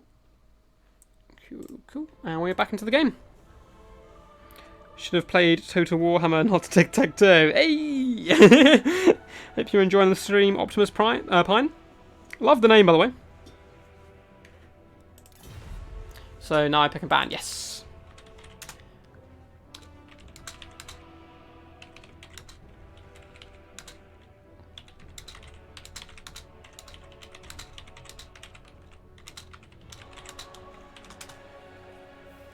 So, King of the Dead is banning High Elves and Wood Elves. We are certainly going to be seeing some Vammer Pirates here. And yes, he's already switched to those guys nice and early. I recommend Beastmen in this matchup if I couldn't be Wood Elves or High Elves. Beastmen or Dowie can also trade fairly effectively, but it can be quite a tough game if you're not used to using Dowie. Beastmen have it, you simply go for that massive swarm. Works really well, mixing with some Razor Claws as well to help deal with those big nasty entities. They have decent AP for their cheap and cheerful value. So it should be pretty good. On this map, though, can be a bit of a problem for factions like Undead when they're trying to use their gun lines and so forth. And it is dominated by a gigantic hill in the middle. It's one of the OG maps from the Rome Total War days, which is always good to see. Let's, oh, accidentally clicked on OBS there. Oh, looks like Turner's going to be doing a 2v2 flash tournament soon, so you can get your partner and register for tournaments. That sounds like quite a fun idea. Might find someone and try and do that, but unfortunately I often can't make his streams and so forth, as a lot of tournaments are on the weekends and I work weekends sadly at the moment. Maybe changing in the future, in the relatively soon future, in the next coming months, but I'll keep you guys updated, of course, as always. Best way as well to keep in touch with me is in Discord. We have a link in the description down below. Gives you a chance to see when all these streams are going to be going live, when you can take part in them, all that good fun stuff. And I also have a Patreon account now as well, by the way. So if you do want to become a Royal Duck Guard, you can protect me by becoming a Patreon. And that's also in the description down below. And he's going Vakastos, but V Coast. Nice to see. New for life counts. Oh no! No! An undead grind off. This is going to be very grindy indeed. Damn, why always so late to turn? Yes, he does like doing a little bit later streams. It depends where you are. I mean, he's in America, so it's understandable. And I don't know if he's not doing those tournaments yet out today, we'll see. I think that in the future he's going to be doing them, so you have to kind of sign up in advance, I think. These boys are the OGs. The Drowned Boy. I got a feeling we're going to see some Drowned Paladins here, probably coming in from King of the Dead, which is a unique unit to this sub-faction, which could do some really decent work. They still think they're Bretonians serving, you know, the lady. Unfortunately, they have been corrupted and instead serving a Diafin, who is a Bretonian herself, but pretty vengeful one. I don't think many knights would back her. Yes, New for life. Boo! Boo! Poison Ducky, a fan of the undead. Be one with the dark. Ah, you think darkness is your ally? Ducks were born in it, moulded by it. I felt like Poison Ducky, you and me, should get a bonus on all aquatic maps. Like, no matter what force we're leading, they should get the aquatic perk. It only makes sense. Demand if anyone knows CA, they should get in touch with them and make anyone who is ducking their name OP. It's the only sensible thing to do, in my opinion. What are you guys expecting from the next DLC? I'm assuming it's going to be, I want to say his name's Anarian, but that could be completely messing up. The High Earth rides the Griffin, and Grom, Fat Boy Grom, the big old gobbo, on his wolf chariot. I'm assuming we're going to get a few units of those. And there's a ton of different units they can bring in. Skycutters, certainly can make an appearance. For Greenskins, I'm trying to think what tabletop units they don't have, but there's loads of different varieties of trolls, different goblins they can bring in, pump wagons, there's a ton of stuff they can bring. I'm sure there's going to be a lot of cool stuff. And maybe they're going to reach deep into the lore as well and try and bring some of those thematic, kind of more story-based units to the fore. I stayed up once until 2 AM to play in Tyrann's tourney once, and after that just could not be bothered. Bonus versus bred and aquatic but low leadership. That probably makes sense. Ducks, we're not the boldest of guys, prone to terror. Yeah. You think next DLC is more Skaven? Surely not. There's been so many Skaven and Lizardmen DLCs, although I love the Lizardmen, so you know. We're still a few Lizardmen units, even off tabletop that they haven't brought in yet. They've got such a diverse roster, which is nice to see. Looks like King of the Dead is ready. Can he take his crown early here, or will New for Life be able to do an upset and drag this back? I have secret contacts in CA. Well, tell them to give me early access as the team was. Poke them with Skaven knives. Force them to give me stuff. No, CA is great. To be honest, as a company, they're really interactive with their audience, constantly updating this game as well. It's had such good longevity because of them. I think it's been a real hit as well amongst most total players. Some of them are upset that it's not historical, but you know, boohoo. They still have a ton of historical games anyway, and this is pretty fantastic, to be honest, in my opinion. They get a new cannon with homing missiles and invisible models, and 500-meter range. That does sound very Skaven-like. So I believe you, Aristamos. I believe you fully. If you've lied to me though, if this isn't true, you're going to have broken my heart. Just know this. Skaven were pretty awful for ages. There was one or two players, though, who were amazing with Skaven still. They were still top tier. But for the most part, yes, Skaven weren't great, but the new DLCs have made them definitely viable and very powerful. I think they're a very good faction now. So pre-nerf Warlock Giselles. Yeah, they were pretty nasty, weren't they? They're still pretty good. I still like them, but my god, were they powerful early on. Do you remember the good old times of the Ancient Salamander before he was nerfed? He was the boy. He was the goodest of doggos. He destroyed fools. He's still okay in some matchups, but he's very squishy now. Before, he was just so good. So good. I think they nerfed his range as well. But I understand the nerf, but I think Say also make a pretty good job on the most part of nerfing stuff correctly. A lot of other games nerf stuff into the ground so it becomes unplayable, which isn't what you want to see. Anyway, let's have a look at Noob for Life, who's on the back foot here, trying to drag his way back into this tie. So we have some zombies, the true heroes of the people. Only the mighty peasants of Dishonour can go up against such mighty foes. But we do have a load of zombies mixed in with skeleton spearmen in the front line. Some Graveguard as well, including the Sternsman Regiment Round version, who are incredibly sticky, tanky units. I have some very, very awesome shield paintings as well to really intimidate their foes. So 3 Graveguard overall, some skeletons, and a load of zombies. We do have a bit of an air core here, a couple of units of Fellbats, as well as a big old goose up in the sky, a Terrorgeist. We have a Vargulf down here on the ground, mixed in with the Dire Pack Regiment of Renowned Direwolves here. Not only do these guys slaver horrible poison, but they do have a nice bonus versus large, which can really help them out in a pinch. For his lordship, we have 2 White Kings on foot. I've seen these guys quite a lot recently. They are incredibly sticky and a massive pain in the arse to finish off and kill. They just really suit the Vampire Count's way of playing, of grinding out a fight. And up in the sky, we have Manfred von Karstein. Haven't seen him in a little while. On top of his horrible looking Hellsteed here. Here's going to be bringing Raised Dead, Invocation of the Heck, and Spirit Leech. So nice competitive pick all round. So pretty fun build. Going to be trying to ignore the hill for the most part. Now, for the Vampires, over on this side, this is going to get so weird with all the zombies messing around. A front line of zombie pirate deck mobs just to hold the line. Flanked either side by some polearms just to do a bit of anti-large damage. In the centre, 2 units of Depth Guard who are going to mow through so much of the Vampire Count's infantry as there's no range to take these guys out, which you often see happen. Backline is being protected by more polearms. And my god, we have animated Hulks!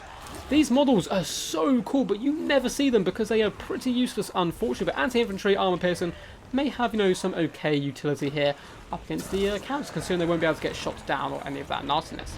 We do have 2 damned paladins, which I pretty much expected here, coming in. These guys are Knights of Bretonnia, who of course are ethereal, anti-large as well to help against those big targets, but magic damage will do a huge amount of work on them. We have a Vampire Fleet Admiral here.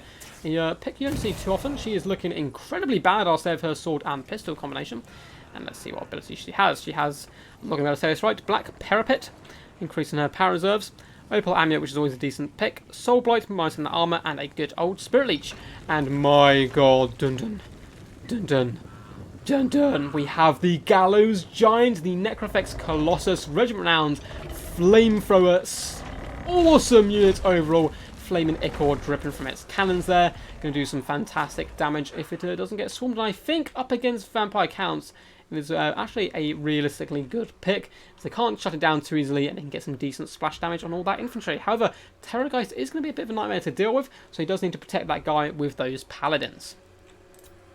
Good luck, have fun. Looks like King Jose. Good luck, have fun from New for Life as well. And this could be the final game, guys.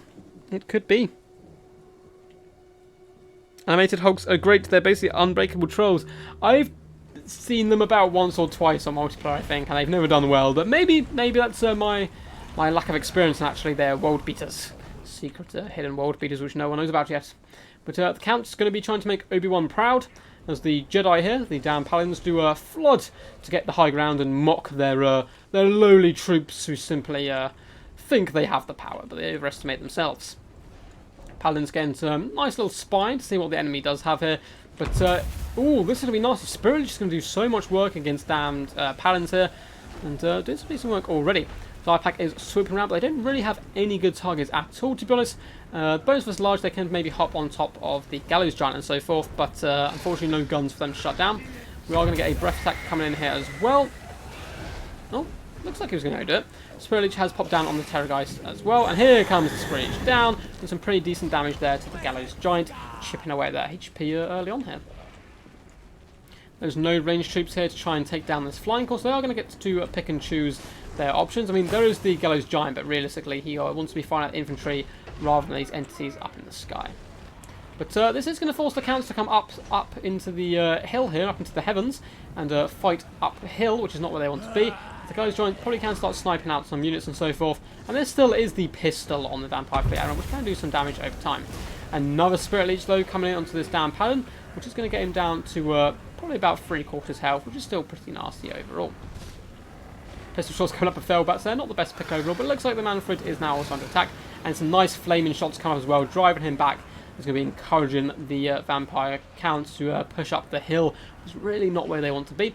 Diepack just bravely show themselves in the back line here, just trying to stay in the back of King of the Dead's mind. He knows they're there, and is going to hopefully work as a nice distraction. Flamethrower is now active coming downhill, aiming into those stunsmen. Unfortunately, the flamethrower seems to always target the edge of units instead of the actual main line, but still doing some really decent damage off the bat here. These guys, of course, have regeneration, making them weaker to fire as well, so I should really like to pick here up the Gallows Giant. Paladin's considering charging into the zombies here, but they're going to wait back instead. And yeah, really nice damage coming down on the Sternsman. The Giant actually up to 22 kills already. Or the Gallows Giant, sorry, not the Giant, not standard one. Front line is getting underway here. More damage coming into the Sternsman, down to under half health now. Really nice value from that guy. And Paladin's going to countercharge that Vargulf here. Should do some decent work overall. Nice big magic attack coming down here, doing some decent damage to the mobs. We do have a Spirit Leech hitting the Terrorgeist in the background. And in comes the animated Hulks, the Beast, the Legends, representing Outer Deimos in his glory here. And starting to pull down some Graveguard and zombies. Maybe he's going to do them proud and prove to me that these guys are actually the greatest warriors in all the realm. Up to 2 kills so far, so doing great. In the back line, Vampire Fleet Admiral may start getting sniped out here, but Opal Amulet has been popped, trying to protect her. Those Paladins need to get back and protect. We have some pole arms in here though as well, which can go to town on Manfred a little bit. And in the back line, Terrorgeist doing some decent work here, trying to snipe out the Gallows Giant, but unfortunately, these damned Paladins, do rally and pretty much tear apart the Terrorgeist so quickly. That's 2 units with anti-large coming in here, plus the Gallows Giant, which can do some really decent work as well, is making that Terrorgeist crumble and run. And this is looking very bleak here for the counts overall. For the front line, Death Guard doing some serious work here, up to 16 kills, slowly being dragged down by White Kings, but the animated Hulks just holding that line, beating the crap out of anything that gets thrown at them. Again though, nice play for New for Life, getting the White Kings onto the Death Guard as one of their best counters he has. So he's doing okay in the front line, but it is slowly, I feel, going in the Pirates' favour because they're also winning this backline engagement here. We do have a Summon Zombies trying to pin in all these troops here and allow Manfred to escape here. But he is struggling a little bit here. Thelbat's being thrown in as well to help him escape, as well as the Diepack. So pretty desperate straits here by the counts, but they have managed to escape here. Manfred falling back to live to fight another day. Maybe he's going to swoop in and try and pick his target a little bit differently this time. Another Spirit Leech coming in on the damn Paladins, but they've done pretty good overall, forcing back Vargulfs and protecting this back line very effectively. And in comes the Gallows Giant into the front line, storming forward, and a massive club there, and Flamethrower, what a madman! Beats him to the ground and does the ultimate to kick your opponent when you're down by launching a Flamethrower into their face.